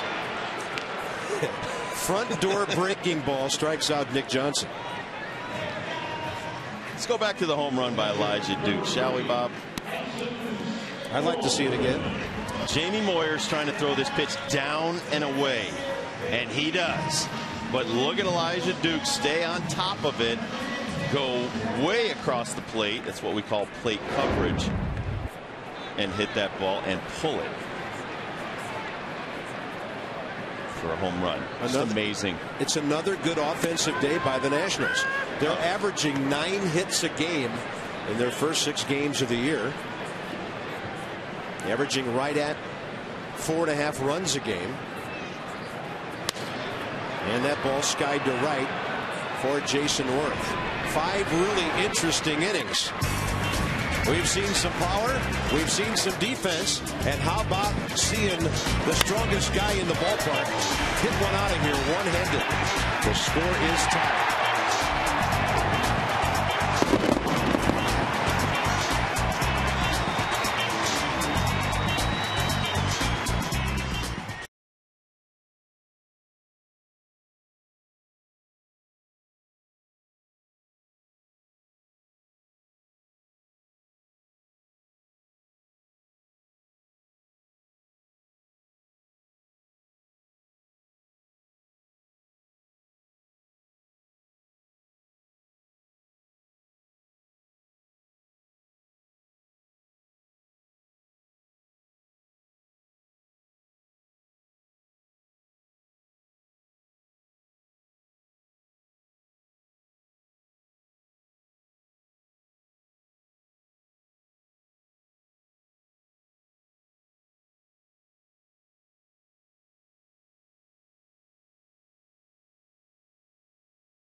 Well, not sure who that is, but having a good time. No, that's the size of the ball, what it looks like to Elijah Dukes right now.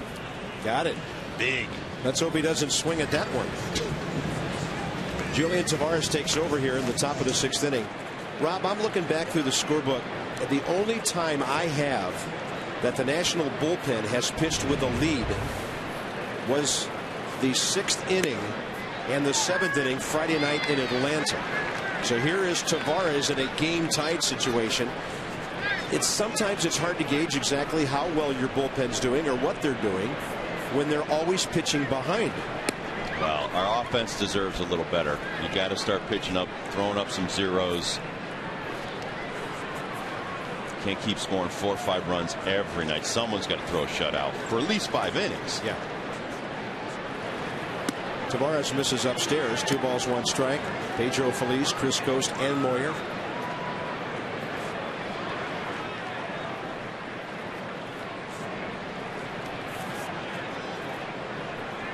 On the heels of Cabrera's 94-pitch, 55-strike effort, Tavares misses outside, and with more on Julian Tavares, Debbie Taylor. Bob, I had a nice chat with Julian before the game. He's so versatile and durable. He's 35 years old. He told me that he has such a passion for baseball. He's only been on the DL twice, never had surgery, and the reason is he works out unbelievable. After the season ends, he takes off a week in the city that he's playing in, drives home, takes off another week at home, and then he's back in the workout room lifting weights and getting in shape for the season. He said he eats really well. He tries to stay healthy, and it's easy to be so dedicated because he has such a passion for the game of baseball. And I think too that he enjoys, he said that he sits in the bullpen and he talks to Mike Hinckley and Stephen Shell, and I think he enjoys almost being an extra coach out there for them. Those guys can learn a lot by that work effort. Thank you, Debbie. He'll be 36 years old on the 22nd of May. I wanted to tell you why the award is named for Cy Young. He had 511 career wins, 7,354 innings pitched, 815 career games started, and he completed 749 of them. That's why there's an award after that man. They should have named a team after him. Julian Tavares loses the battle right there with Pedro Feliz. Yeah, went with that breaking ball on 3-2. That'll bring up Chris Coast. He has the pitcher up next, but maybe not. No, we'll probably get it. It's not automatic that Jamie Moyer will bat as the Phillies warm up one of their left-handers, J.A. Happ. J.A. Happ. Now they have 4 left-handers: Scott Air, Happ, J.C. Romero, Jack Tashner. And Romero out on the 50-game suspension. Yep. A very emotional pitcher. It'd be like getting a new player when they get him back in the bullpen. Post is 0 for 1 with an RBI walk. Must have been low. How about these major league teams that Cy Young played on? The Cleveland Spiders, the St. Louis Perfectos, the Cleveland Naps, and the Boston Rustlers. Didn't you cover the Rustlers? Boston Rustlers? No, but I did do a soccer game once with the New England T-Men. Boston Tea Party. Yep. Chris Coast behind Feliz here in the top of the 6th inning.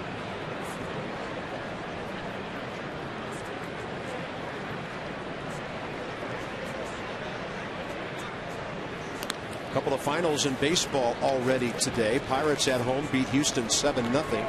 That Houston ball club has lost 5 in a row, and they're 1-6. The White Sox outslugged the Tigers in downtown Detroit 10-6.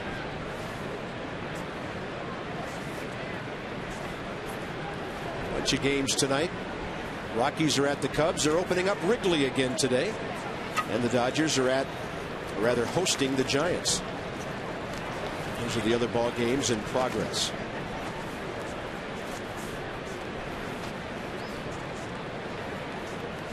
1-2 to Coast. Tavares working slowly. Got him down and away. He doesn't throw much of anything that's straight, and you got to stay on the ball right to the end to hit Julian Tavares. Jamie Moyer takes off his jacket, and he'll probably be bunting here with 1 out. There's the Tavares breaker. He throws a great breaking ball right there to a backup catcher who should have no chance right there, but a great slider by Julian Tavares. Now Moyer may come out of the game, but Charlie Manuel may leave him in here just to bunt Feliz to second. Bunting situation, huh? Yeah, you don't want to burn a pinch hitter right here. Charlie has a short bench. He only has 4 extra guys other than their backup catcher, Lou Marson. He likes to save Greg Dobbs, one of the best pinch hitters in the league, for later in the game. Miguel Cairo is more of a defensive specialist who can play just about anywhere. He and Eric Bruntlett, the other 2 right-handed batters, and they have Matt Stairs, who they picked up late in the season after Toronto let him go. Moyer stabbed at it a little bit. The count's even, 1 ball, 1 strike. When we were just in Atlanta, they had 8 relievers in their bullpen, and Campillo is probably slated as their 5th starter, as the 8th man. But some of these teams, because of the off days in April, carrying a lot of extra pitchers in their bullpen.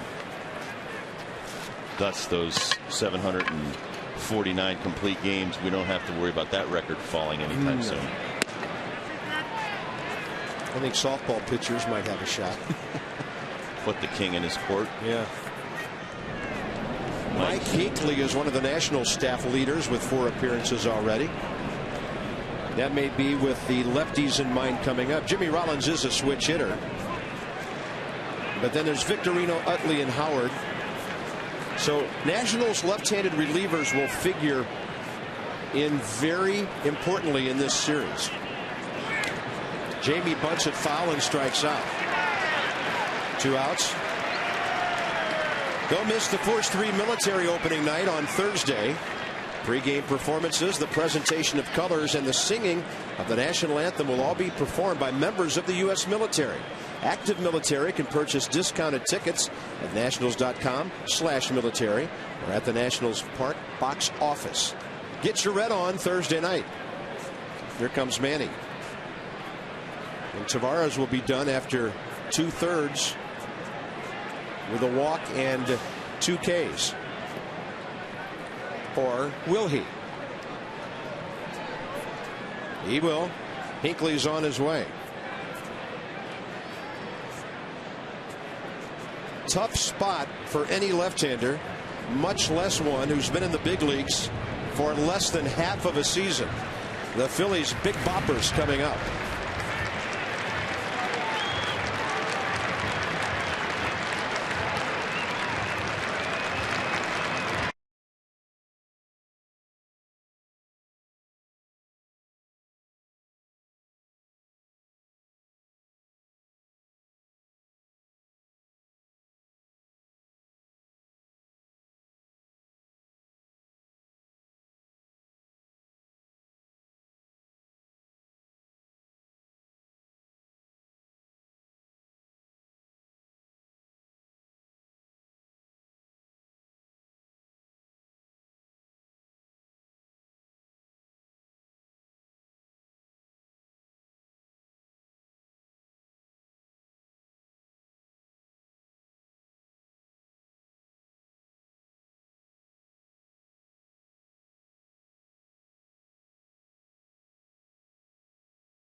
Stand.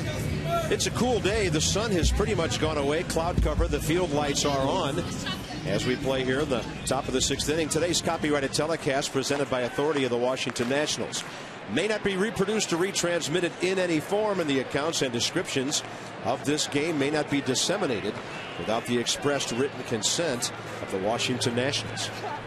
Jimmy Rollins did damage with an RBI double last time. From the right side of the plate, he's 1 for 8 this year. So Rollins 1 for 3 today, 4 for 31 on the season.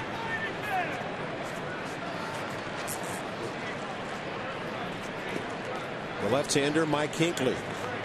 14 appearances without an earned run last year. Breaking ball fouled. This year, Mike has thrown 2 innings, giving up an earned run on only 1 hit, but Mike has walked 4 batters, and that's not like him. Well, another reason Manny Acta may have the lefty in there, you keep the runner close. He doesn't get a start even on a 3-2 out pitch, even though it's 0-2. And last year, Jimmy Rollins hit 272 right-handed. Breaking ball stopped by Flores. So sometimes it's as much strategy on the manager's part to keep a lefty, keep the runner close. Tie ball game right here, wants to keep the score right where it is.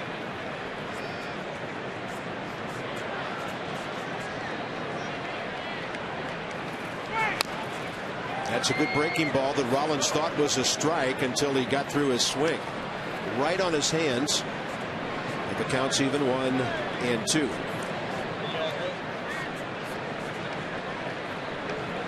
Shane Victorino next. The only man straight away is Adam Dunn.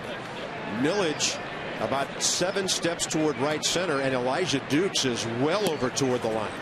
He's only about 60 feet off the right field line. Flores is setting up on the outer half too, so they're playing him away, pitching him away.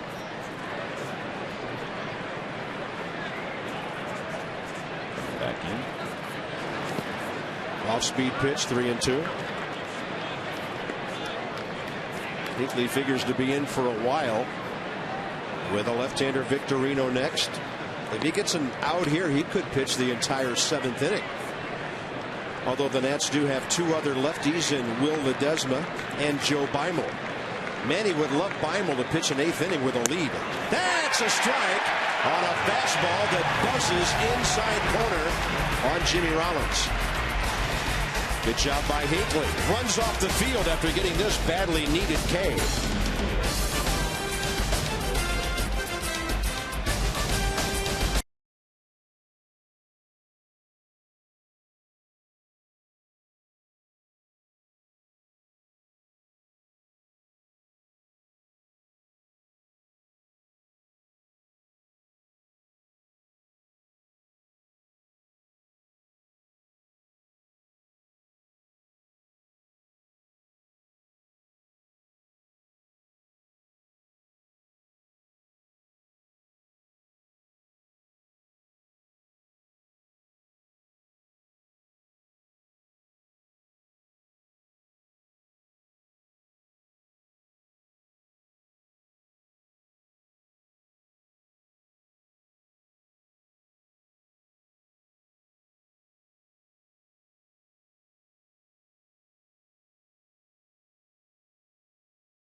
opening day 2009. Let's go over the game summary. Christian Guzman 3 for 3, a couple of RBI. Elijah Dukes, a double homer, a couple of RBI for Washington. Shane Victorino, the flying Hawaiian, with a solo home run in the third. And we're all knotted up at 4 here in the top of the 6th inning.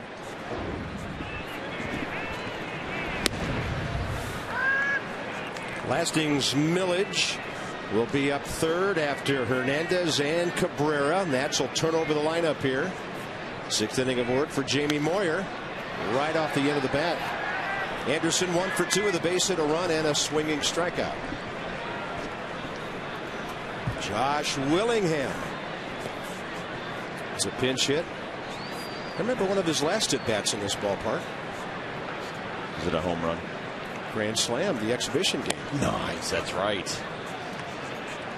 So Mike Hinckley got his situational job done, getting a tough hitter. And the luxury of 3 lefties. You can go at him. A hitter here and there. You still have another. Saul Rivera warming up. And Hernandez takes one in the inside corner. Jamie Moyer's 5th strikeout.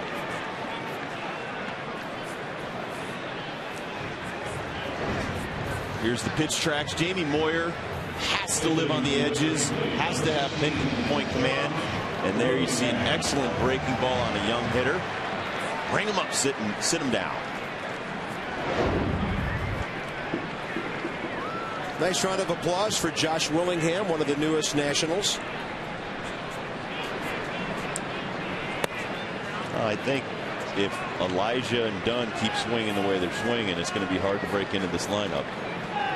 Josh has had a couple of starts, mostly coming in off the bench. He's 0 for 10. And of course, he played in this division. He's known the Marlins since 04 before coming over here. And so he knows Jamie Moyer and all these guys really well. Counts in his favor. He takes a rip on 2-0.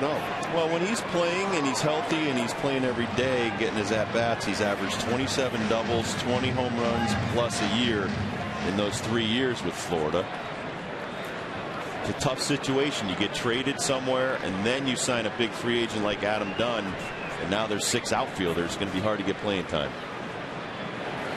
Josh was hitting .341 before he strained that lower back last year, and then he was out for 50 games. Hits a homer every 22 at bats.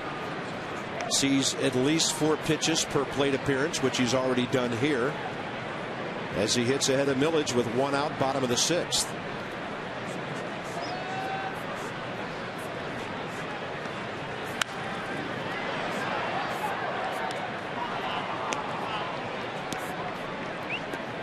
Cubs have picked up 3 at home over the Rockies as they play in the middle innings. Giants Dodgers scoreless. The only 2 games other than this one going on right now on this opening day Monday around some ballparks. And a 3-2 to Willingham. He got jammed by Jamie Moyer. That'll be easy for Victorino. Well, let's see. How's the traffic up there on 395? They're not going anywhere.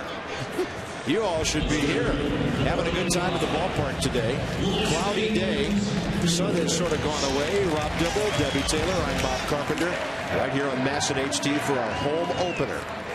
Top of the order, 4th time around now, Lasting's Millage. Not often these days a hitter gets to see a starter 4 times in the same game. But here's Jamie Moyer sticking around. Right at 100 pitches. 63% strikes.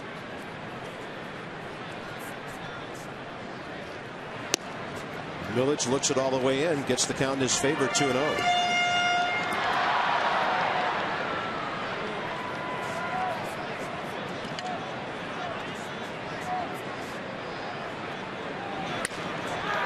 Got it down around the end of the bat, and that'll be easy for Raul Ibanz.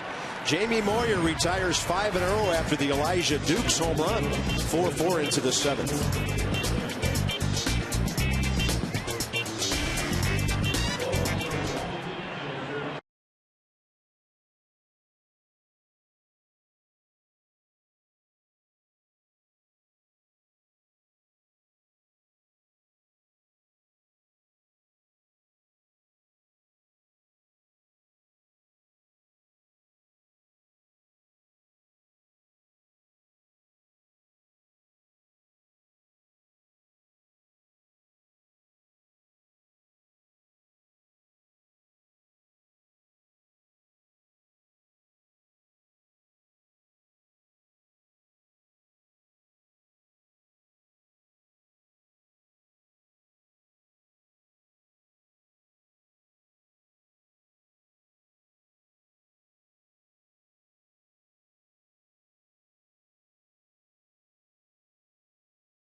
Baseball on Masson, brought to you by Southwest Airlines.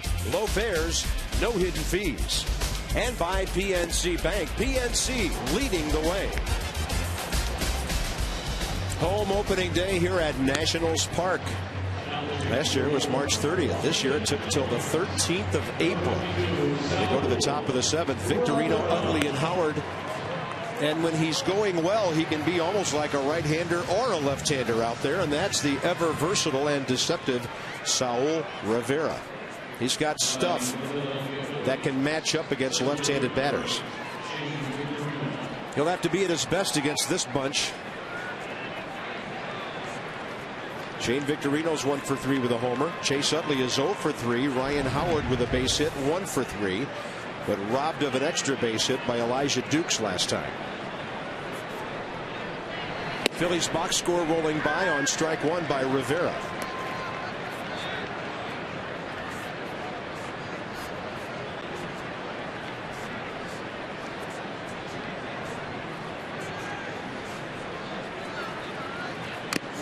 That got his jersey.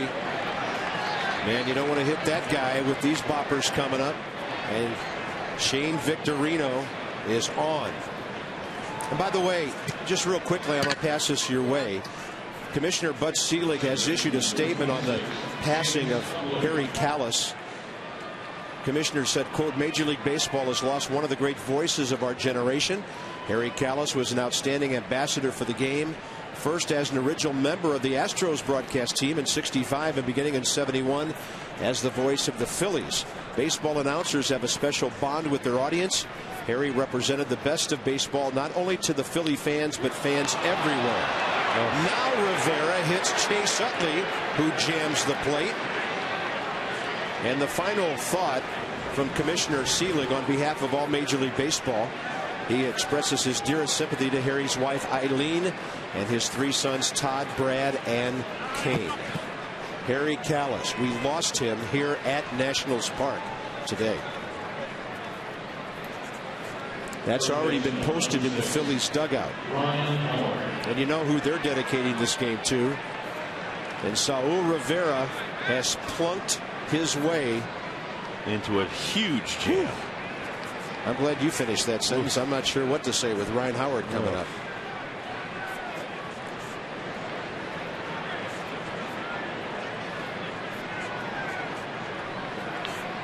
But getting hit by pitches, nothing new for Chase Utley. He's been hit by pitches over 50 times the last 2 years. 27 last year, 25 the year before that. And of course, one of those was John Lannon.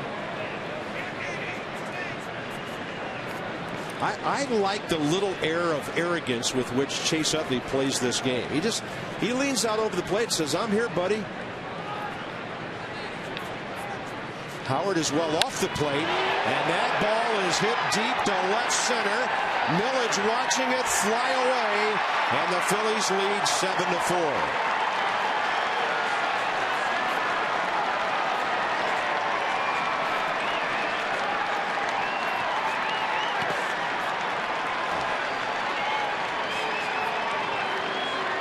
That's his first of the year, the 178th of his career.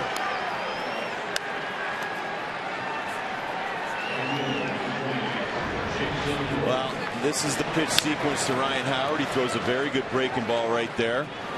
And then he throws a breaking ball that's about 6 inches higher. And Ryan Howard hits that to left center field over by the red porch. Interesting. Manny Acta has 3 lefties in the bullpen. Saul Rivera has stuff that when he's right is effective against lefties. He's done something he's never done before, and that's hit 2 batters in a row. And then you give up a homer to Ryan Howard. Well, 161 games from 07 to the beginning of this year. He had only hit 4 batters. 2 last year and the 2 year before. Yeah, he's a control pitcher. He is a good control pitcher.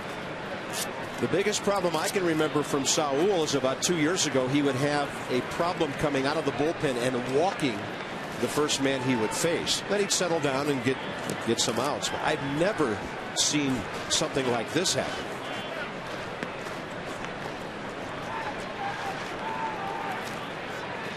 4-hit batters the previous 2 years in 177 innings.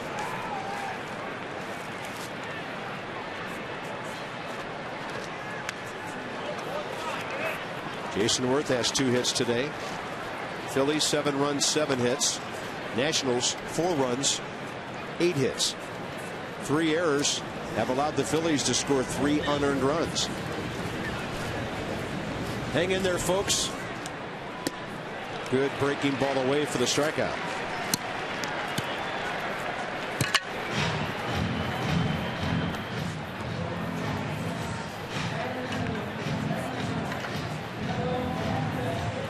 Raul Ibanz is next. He's 0 for 3. And Rob, I know that you're starting to think what I'm thinking. You might say the Nationals have 9 outs left. They probably only have 6 because the 9th inning belongs to Brad Lidge. I don't know if you are thinking the same thing I'm thinking. He's maybe a little more fallible than he was last year, but with teams like this, it's often an 8-inning game. So what are you thinking? I'll tell you in a minute. Okay. You get paid to get outs as a pitcher in the major leagues. You got to go out there, get an out, 2 outs, 3 outs, get your team off the field. Our pitchers are not earning their money right now. Yeah. Clay Condrey. That ball's well hit by Ibanez to left. Phillies are putting on a power show now, and they lead 8-4. And that's Ibanez. Home run of the year.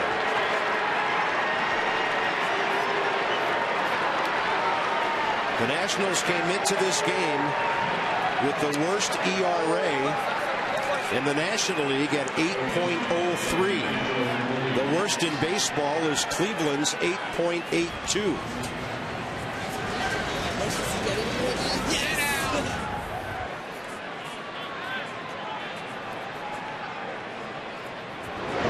And there's really not anybody on the staff who's been immune.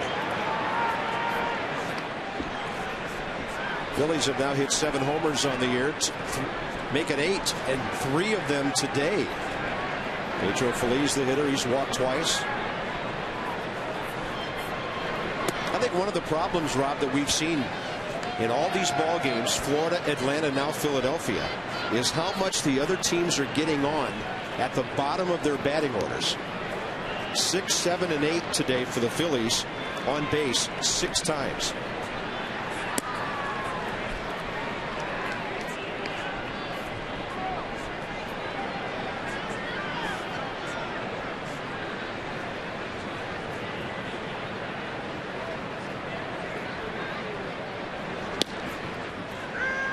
Well, I know it's early, but this bullpen came into today with an over 5 earned run average. 26 hits in 23 innings, 13 walks, 21 strikeouts. That's just not getting it done.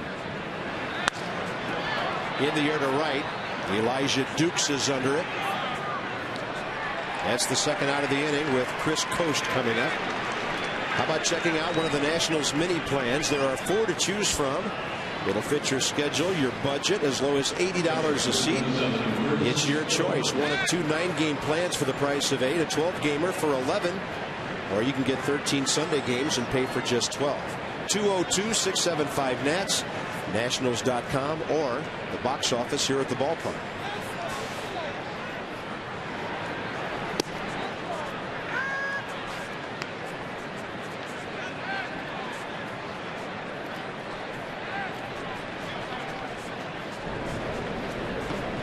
Steven Shell warming for the Nats. That went outside third.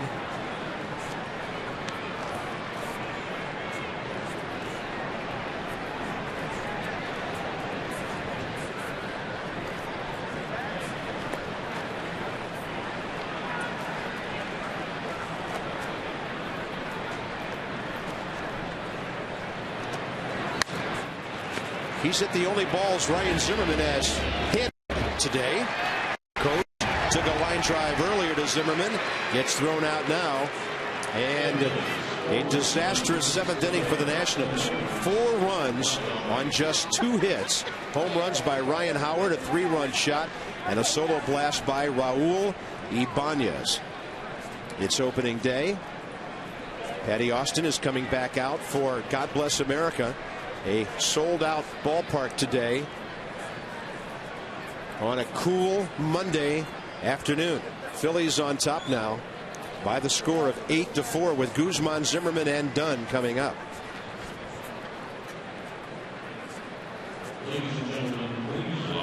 For the scene of God Bless America, once again, the legendary Patty Austin.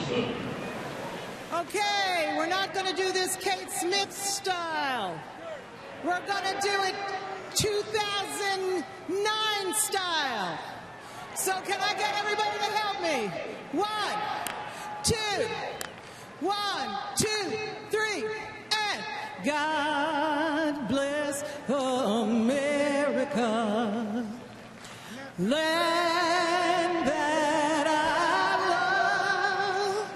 Stand beside her and guide her through the night with the light from above, from the mountains to the prairies to the oceans wide with fun. God bless America, my home sweet home. God bless America, my home sweet home.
Here in D.C. after a rough week on the road, and now it's gotten a whole lot tougher. Guzman's doing his part, Rob Dibble, with a 3-for-3 day. Yeah, this guy came ready to play opening day, Bob. It's there you see the steal early in the ball game, then you see a clutch RBI single, and you see another RBI single as he's brought Mason's Millage in a couple of times today. Christian Guzman wants to play some ball. He is playing some ball. Clay Condre for the Phillies, one of their reliable guys out of the bullpen for the last 3+ years. No ERA yet because nobody has gotten him. Let's see if Guzman can. Bottom of the 7th underway. 6 solid innings by Jamie Moyer. Not great, but solid. Jamie gave up 4 runs, 8 hits. But you look up, and after a rough start, Jamie Moyer pitches longer into the game than his opponent does. And because they got all those runs now, he has a chance to have his first win of the year. And the 247th of his major league career. Well, that's the thing about Jamie Moyer. He's pitching. He doesn't have exceptional stuff. He never has. and he's right up there among the active leaders in wins, innings pitched, games started, and it's just about going out there and hitting your spots. Yeah, and how many guys prior to a season when they're 46 years old have their ball club think enough of him to sign him to a 2-year deal? Well, because he can teach the younger guys how to pitch, and what I mean by that is pitching is not about throwing 95.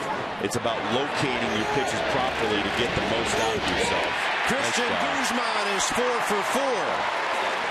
Even if Ryan Howard holds on, he would have been safe. And Christian Guzman is having quite an opening day. Jamie Moyer threw 102 pitches, 64 for strikes, and only gave up 4 runs over 5 innings. Right there, you see Christian Guzman knows he's got a lot of speed. So if he can get this ball by Condrey, he knows he's probably got a base hit to lead off the inning.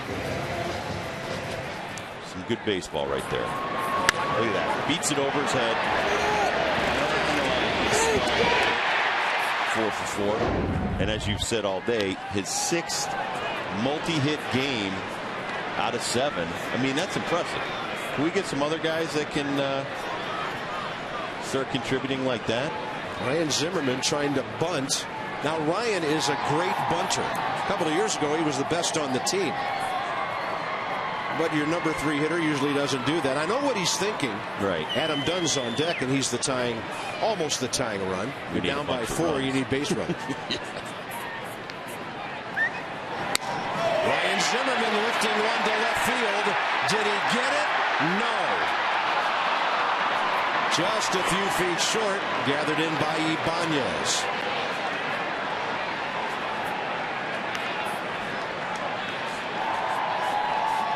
And Bob, I know we're just 7 games in, and it sounds like we're making excuses, but really, it's tough to put this kind of pressure on your offense day in and day out, trying to come from behind late in ball games. Zimmerman putting a charge in that one. Hit it out to the number 42 ball in honor of Jackie Robinson out there in left field. I know we got Jackie Robinson Day coming up here soon at the ballpark. Wednesday. Here's Adam Dunn.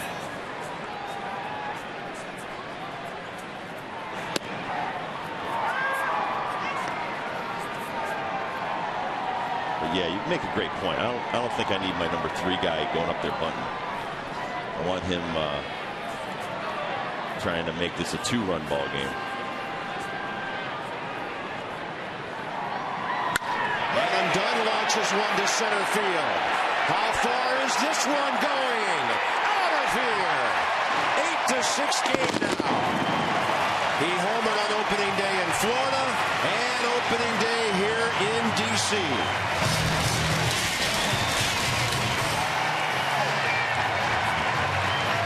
For Adam Dunn, his 280th career home run.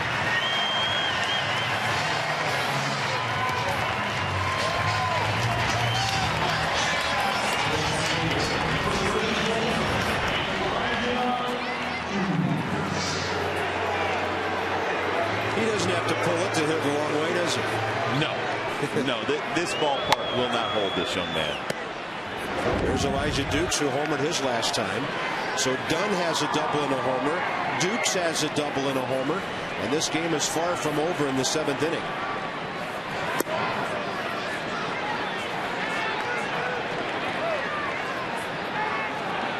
The offense doing its part. 6 runs on 10 hits. And Elijah was swinging for the seats out there near the bullpen. And the reason I take so much issue with the pitching staff is 6 runs on 10 hits should win you a lot of ball games. Not just a few, a lot.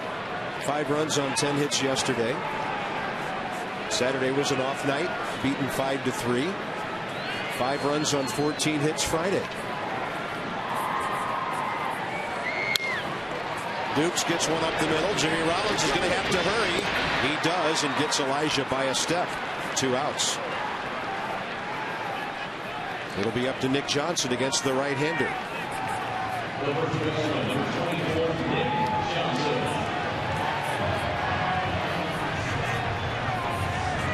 Here comes Charlie Emanuel.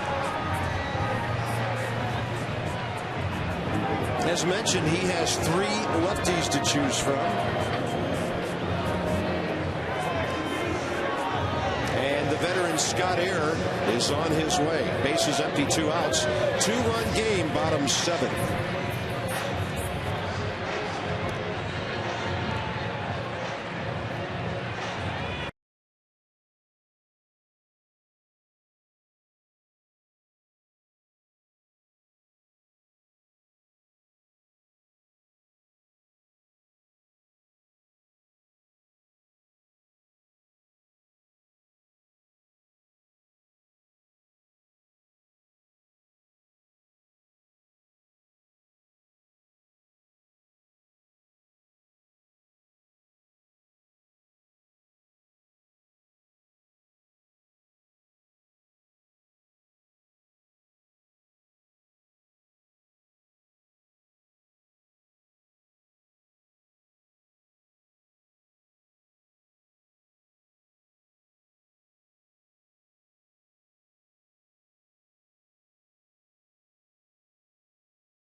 And the Nats trying to punch their way back into this one. This game has had plenty of punch.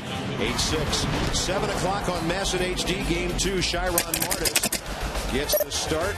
He only went 3 in his first start, but that was because the rain stopped him. Friday night in Atlanta. Charlie Manuel and his big bopper. Ryan Howard will still be in town. Joe Blanton coming off a rough first start. We'll get you going at 6:30 from the ballpark. Nats Extra, hosted by Johnny Holiday and Ray Knight. Scott Air in 2004 and 5 for the Giants pitched in 169 games. Last year had some injury problems, split time between the Phillies and the Cubs. He'll be 37 at the end of May. Still knows how to get people out. Well, I talked to him last year in the World Series, Bob, and he was talking about he was driving home. He was in the middle of Georgia. Phone rang. Pat Gillick said, "Hey, do you want to come play with the Phillies?" And he's like, "Sure." I was just going to retire. So ended up getting a World Championship ring out of the deal. Yeah, how about that? He pitched in 2 games in the World Series, 2/3 of an inning. Didn't give up a thing. Situational lefty who broke in with the White Sox 12 years ago. Tough shot here for Nick Johnson. Swinging to stay alive on 0-2, and Pedro Feliz will throw him out. On to the 8th inning. The Nats pick up a couple on the Adam Dunn straightaway center field home run. How strong is this one? The Nats are slugging, but they're down by 2.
Knew the offense would be better. We hoped the pitching would be better.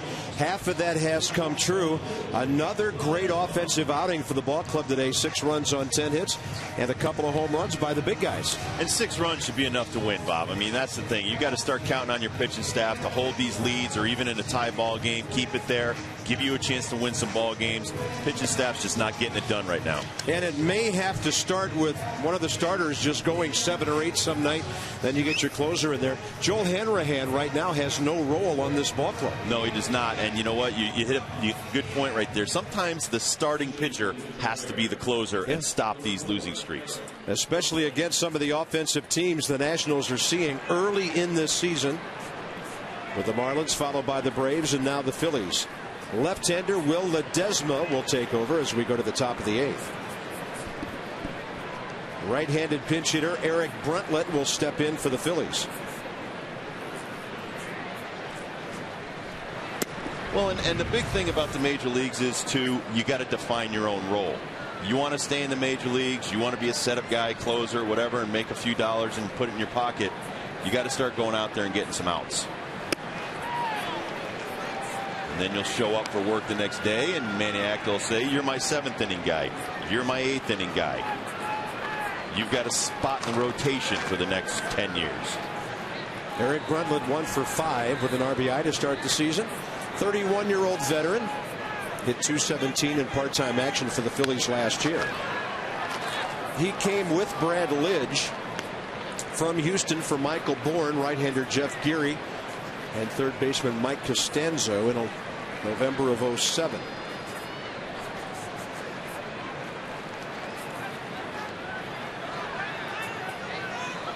Good breaking ball by Ledesma, at least it appeared to be, and then Bruntlett went down and got it and knocked it into left field.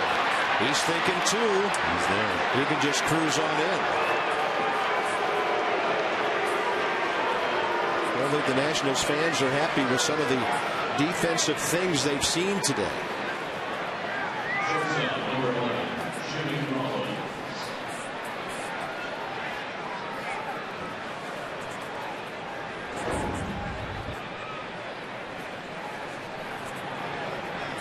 Well, Adam Dunn slips a little bit right there. Tries to get back up to his feet, and by that time Eric Bruntlett had already chugged into second base. I don't think that they would give him an error slipping like that. Well, and that's kind of them, because we already have 3 errors today. Dunn has 1. Hernandez at second base has 2. And then looking to bunt, Jimmy Rollins. Probably bunting for a hit. He'll take the sacrifice if he can move the runner over. It's not in Jimmy Rollins' DNA to say, I'm going to lay down a bunt and trot down to first base. He's 1 for 4 with an RBI double today. So Bruntlett batting for Scott Air, who got them an out.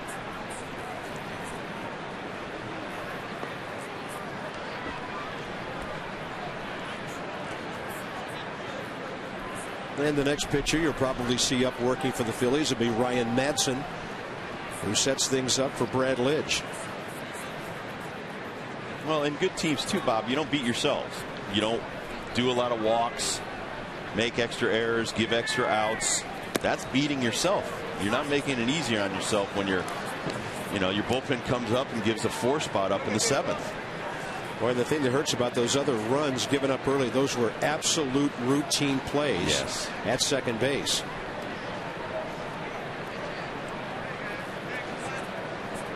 Joe Beimel heating up. The Nationals bullpen.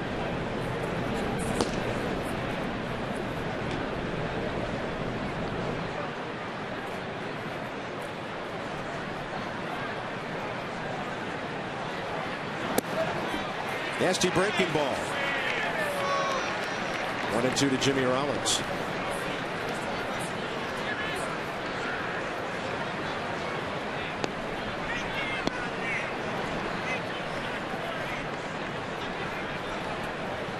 MVP in the league 2 years ago. Fought off an injury, came back strong last year. He will hit the ball to the right side and move over the runner.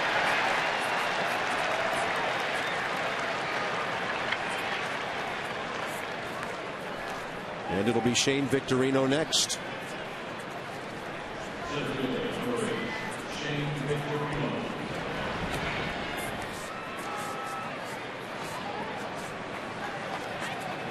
He's homered, been hit by a pitch, scored 2 runs today. Infield has to be in now. You cannot give up any more runs. Ledesma throws a fastball, 92 in the dirt.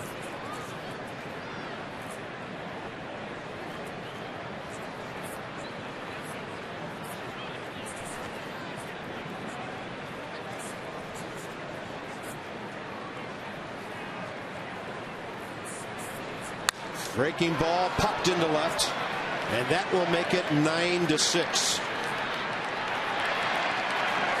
No chance at all for a play, and the Phillies keep on capitalizing. They have a 3-run lead now. The Potomac Nationals want you to join their party. They'll start a 6-game homestand beginning in 4 days on Friday, Fitzner Stadium. The homestand features a championship replica ring giveaway. They won the Carolina League last year. Live music, fireworks. The future stars of your Nats here, down there. It's only a half hour away. PotomacNationals.com or call 703-590-2311. Tavares and Hinckley, the only relievers unscored upon today. Chase Utley with 2 outs and the bases empty.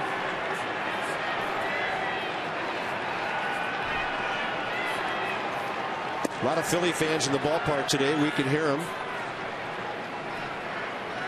It seems like they always wait till the late innings before they start chanting, "Let's go Phillies." I don't know if that has anything to do with alcohol intake. But they do come down here and have a lot of fun, and then our fans try to boo them down. It's going to be a good rivalry because of the proximity. But on the field will determine that, not in the stands. Well, and I'm sure there's some holdover football fans, and the Eagles and Redskins fans and teams do not get along. Flyers, Caps. Yes. Wizards, Sixers. Rangers, Islanders. Nick Johnson to Ledesma. Phillies pick up another run. Bottom of the 8th, bottom of the order. It's 9-6 Philadelphia.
Guys will be all home games this year. Hi, Ray. I see Ray waving at us. Hey, Johnny. Johnny's back there. Ray's helping Johnny with his makeup. Nats Extra Postgame presented to you in part by Verizon Fios. And Ray will look at the Nats speed game. They do have a couple of stolen bases today. Guzman and Millage. A power burst by young Mr. Dukes. And a preview of Wednesday's game, Joe Blanton and Chiron Martis. It's all coming up at that wasp nest of activity out there in left field. Great to see the guys at the ballpark.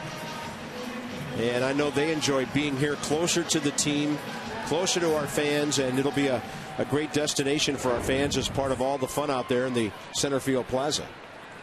Look at that. They're prepared for all kinds of weather. Jesus Flores. Anderson Hernandez, then the number 9 spot for the Nats, bottom 8. Jesus hitless today, a ground ball, 2 flies.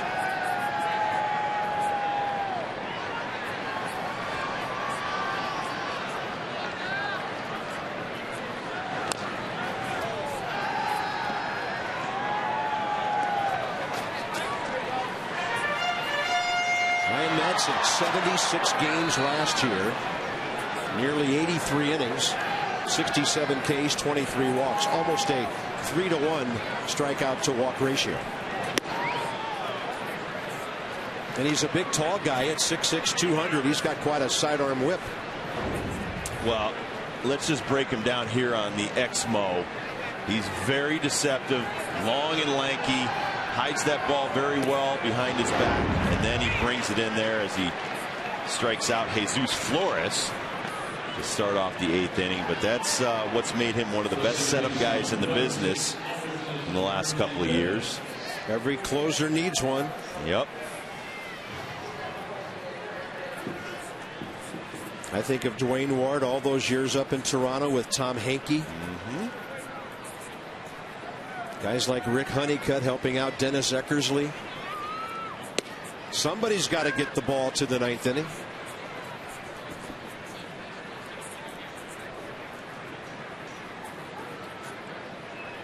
Lidge perfect last year thanks to a lot of Madsen's work. Anderson Hernandez bumps one foul. Quickly 0-2. Austin Kearns on deck waiting to get his shot. And Mr. Madsen, 82 innings, actually 83, and 23 walks. I mean, that's just an excellent setup guy getting the ball to Brad Lidge.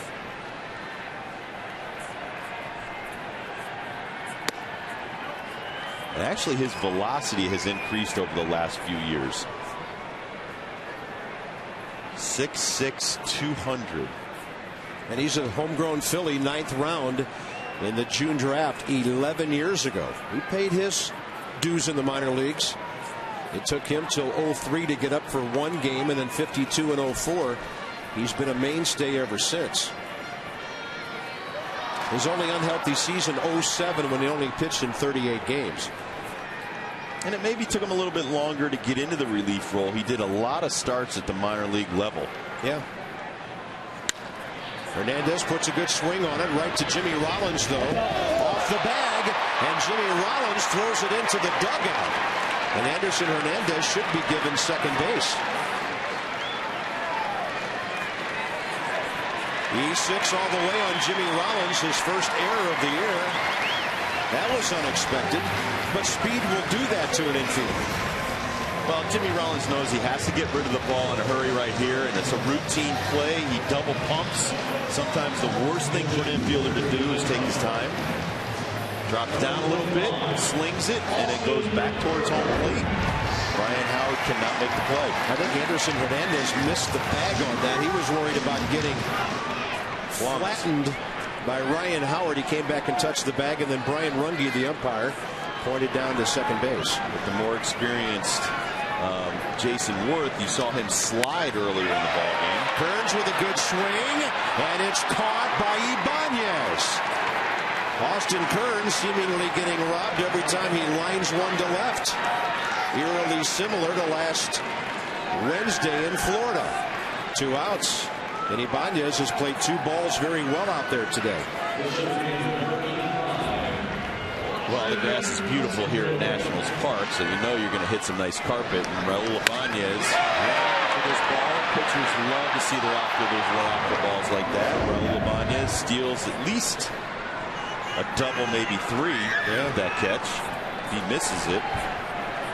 Top of the order, here's Millage. Yeah. And you think you've got to get Guzman to the plate here in the 8th inning. Because next inning it's Brad Lidge.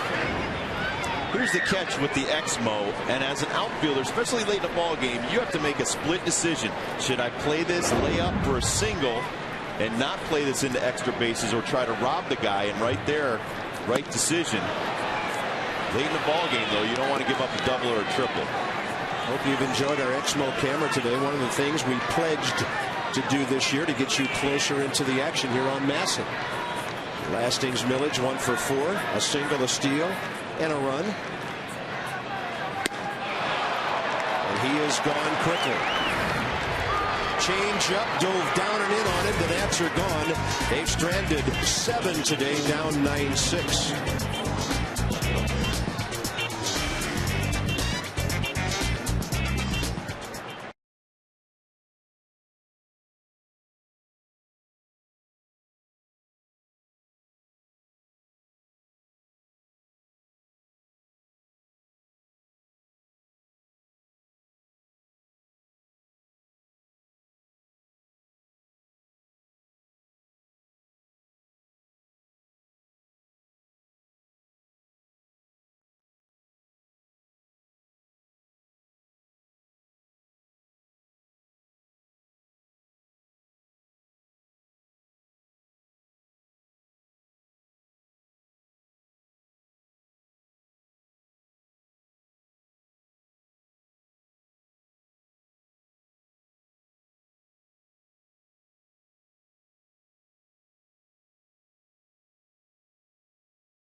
Seventh before Saul Rivera hit 2 batters in a row.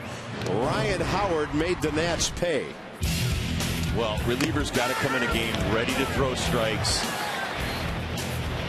Hits Shane Victorino, then he hits Chase Utley, and now you have the heart of the order right there. Guy who led both leagues in home runs and RBI last year, Ryan Howard, launches it to left center field. 3-run homer when it was a tie ball game. Then it was 7-4 at that point. But you don't do yourself any favors by putting the first 2 guys on in the 7th inning. Not in this lineup. No. That's why they're wearing that big shiny thing on their ring finger today. The day the Nationals picked up Joe Beimel down in Florida, Manny Acta said, "I've got my 8th inning guy." He hasn't been able to pitch in the 8th inning once with a lead. Joe Hanrahan has not had a save opportunity.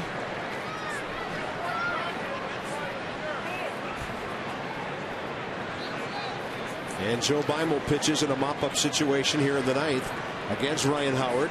This might be a little lab work, Rob, for a lefty-lefty matchup somewhere down the road this year. Well, and you've heard me say before, we may be down 3 runs, but we could be up 3 runs tomorrow or 2 days from now. So you want to put this memory in the back of not only Charlie Manuel's mind, but Ryan Howard's. Very nice. Curveball up, and Ryan Howard's gone. Now we'll see Beimel against the right-hander Worth. Well, here's Joe Beimel's deception right there. The little twist and turn, hide the ball, and then throw a 70-mile-an-hour great breaking ball. Look at the Exmo. Getting on top of that breaking ball, following through, left elbow, right shin. 1 out. Jason Worth 2 for 4.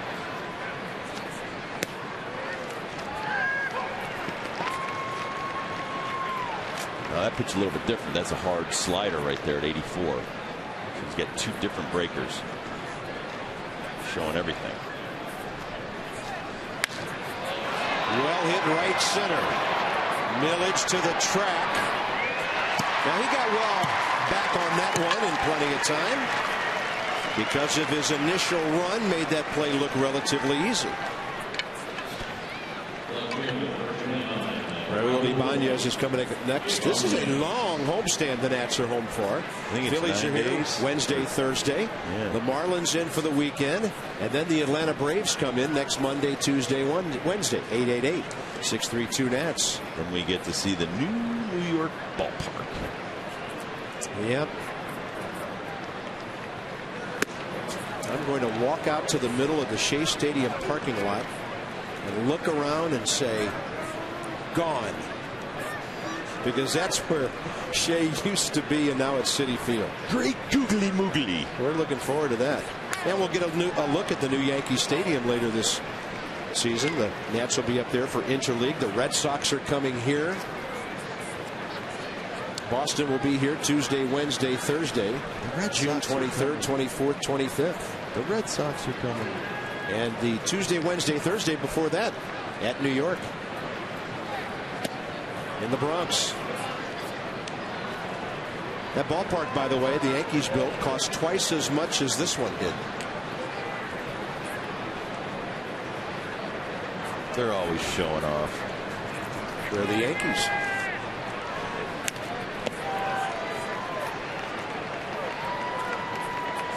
I don't know that we have 1,100 limited view seats, though. No, this is a gorgeous ballpark. I like it here. Yeah, it's real wide open. I can see the capital of my country here. Very nice when it lights up at night, 1.7 miles away. Ibanz, 2-2 from Joe Beimel, trying to get a 1-2-3 ninth. Little pop fly left center. That ball will drop. Millage made a great effort. That'll be a double for Ibanz. And another element to everything that's going on with this ball club, it seems like the Nationals have hit line drives right at people for over a week, even though they're generating some other offense. But they've been the victim of a lot of infield slow rollers and some blooper hits. And baseball wisdom tells us those things even out over a season, but it sure has been uneven so far. You just don't want to dig a hole so deep you can't climb out. And if we do lose today, 0-7 is a tough start. Brad Lidge, 2 saves already.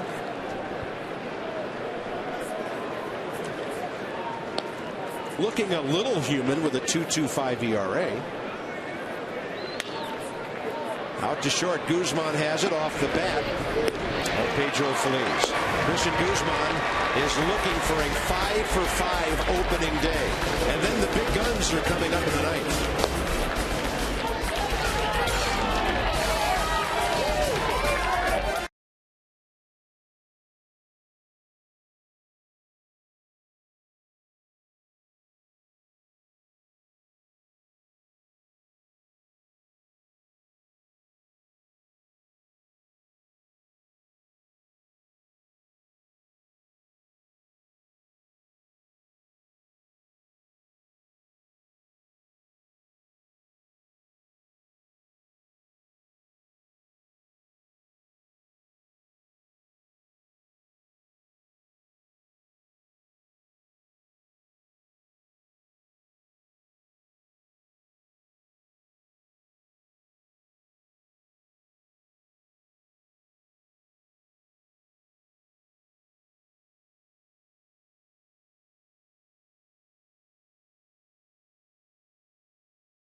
Brought to you by Southwest Airlines.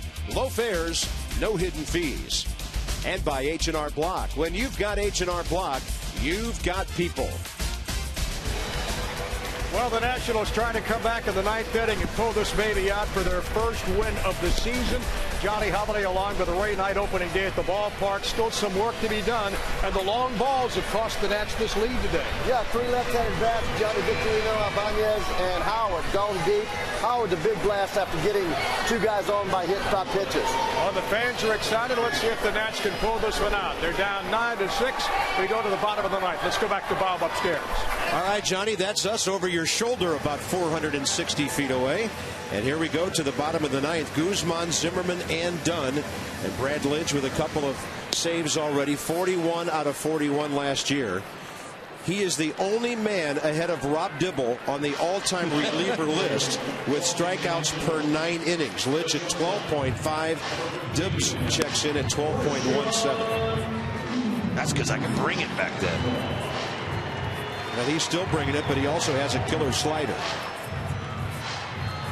I think the only bad slider he ever threw was to Albert Pujols in the 05 League Championship Series, but the Astros did survive and went to the World Series that year to be swept by the White Sox. Lidge, amazing last year. He had 2 saves in the World Series, 3 in the LCS before that, and he saved 2 games against the Brewers in the Division Series. Here we go. Hits are even at 10, but the Phillies lead 9-6. Guzman takes one up and in. I was never more happy than for this guy because they pretty much ran him out of Houston, gets traded, perfect throughout the season, perfect in the postseason as far as saves and save opportunities, and then he gets to win a world championship with the Philadelphia Phillies. So, and he's a great young man.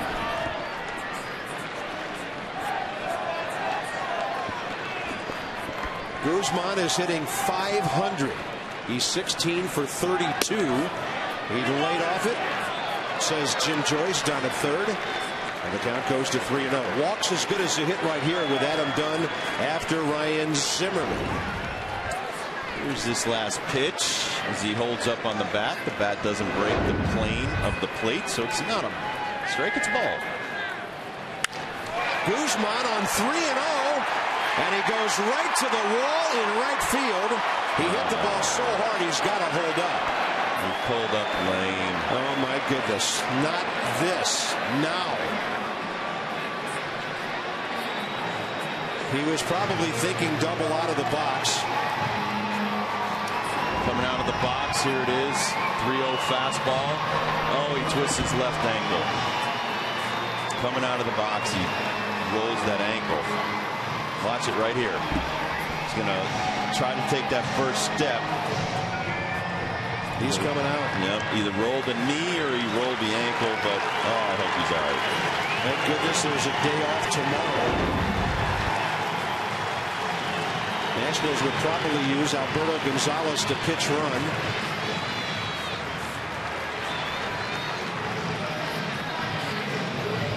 I thought you went through this last year with all the injuries and whatnot. A couple of years ago, Guzman hurt himself on the first game of the year on his way out of the batter's box.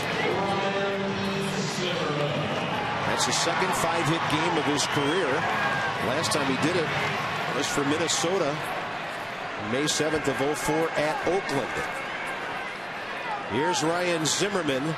Gonzalez, good speed at first. Nationals need another base runner, and then somebody's got to pop one. That was Christian Guzman hitting a ball extremely hard on a 3-0 pitch, down by 3.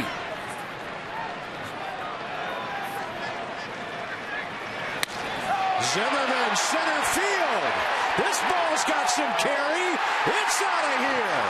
It's a 9-8 game.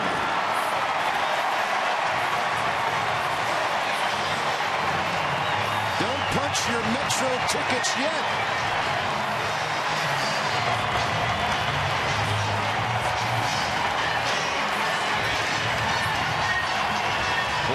Boy, does Ryan Zimmerman love opening day at Nationals Park. Yeah, it was about 80 feet to the right of where he hit his most famous home run. Well, Brad Lidge throws in the low 90s, and right there, low 90s fastball. Ryan Zimmerman goes the other way, right center field, right to the left of the Geico sign. And here's Adam Dunn. In years past, who would come up behind Zimmerman and give you a chance to tie the game? This man homered in almost that same spot last time up. Ooh, look at it. Lost his bat, and it flew right by Elijah Dukes in the on-deck circle.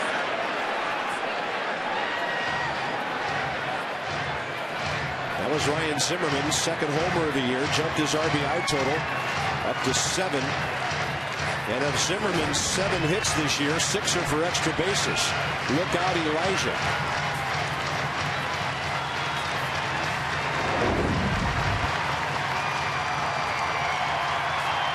A ball club that needs a win worse than anybody in the major leagues right now, battling right down to the end.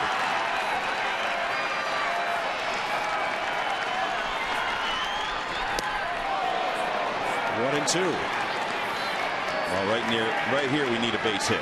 Adam doesn't have to try to tie the game. We need to get some guys on base. Last pitch right here. Northrop Grumman pitch tracks. Great breaking ball right there.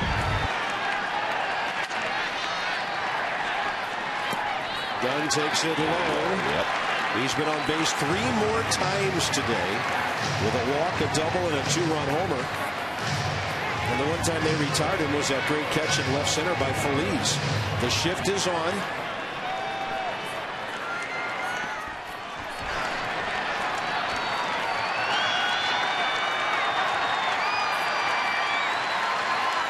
And Dunn strikes out as Lidge got him with an 82-mile-an-hour hook for the first out. But the Nationals still have 2 more chances, Dukes and Johnson, and Elijah's 2 for 2, having driven 2 runs in. Well, Christian Guzman's not the only one having a great day. Elijah Dukes. See that RBI off of Jamie Moyer, and then his great catch off the bat of Ryan Howard. And then the home run where he reached out and touched Jamie Moyer into the bullpen, into the Phillies bullpen over there. Dukes hitting .400 on the year with a homer and 5 RBIs. Lidge has gone to his killer slider when in trouble here. There it is again. Well, he just cranks on that slider so hard it's almost like a forkball when it comes up to the hitter. He throws it so hard from the 12 o'clock to 6 o'clock position. It's very difficult to hit. Overthrows it a little bit there. 17 runs, 22 hits between these clubs. Each team's hit 3 home runs. 9-8 Phillies, 1 out, bottom 9. 2 outs.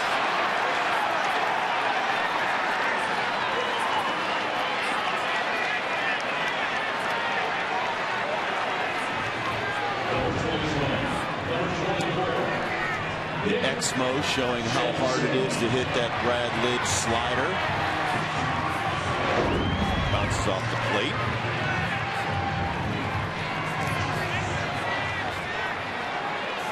One chance left for the Nationals. Nick Johnson 0 for 3 with a walk today. He hits the first pitch right to Ryan Howard, and the Phillies win it in 2 hours and 59 minutes. Another game where the Nationals mashed the ball all day long, but they just couldn't stop the Philadelphia offense.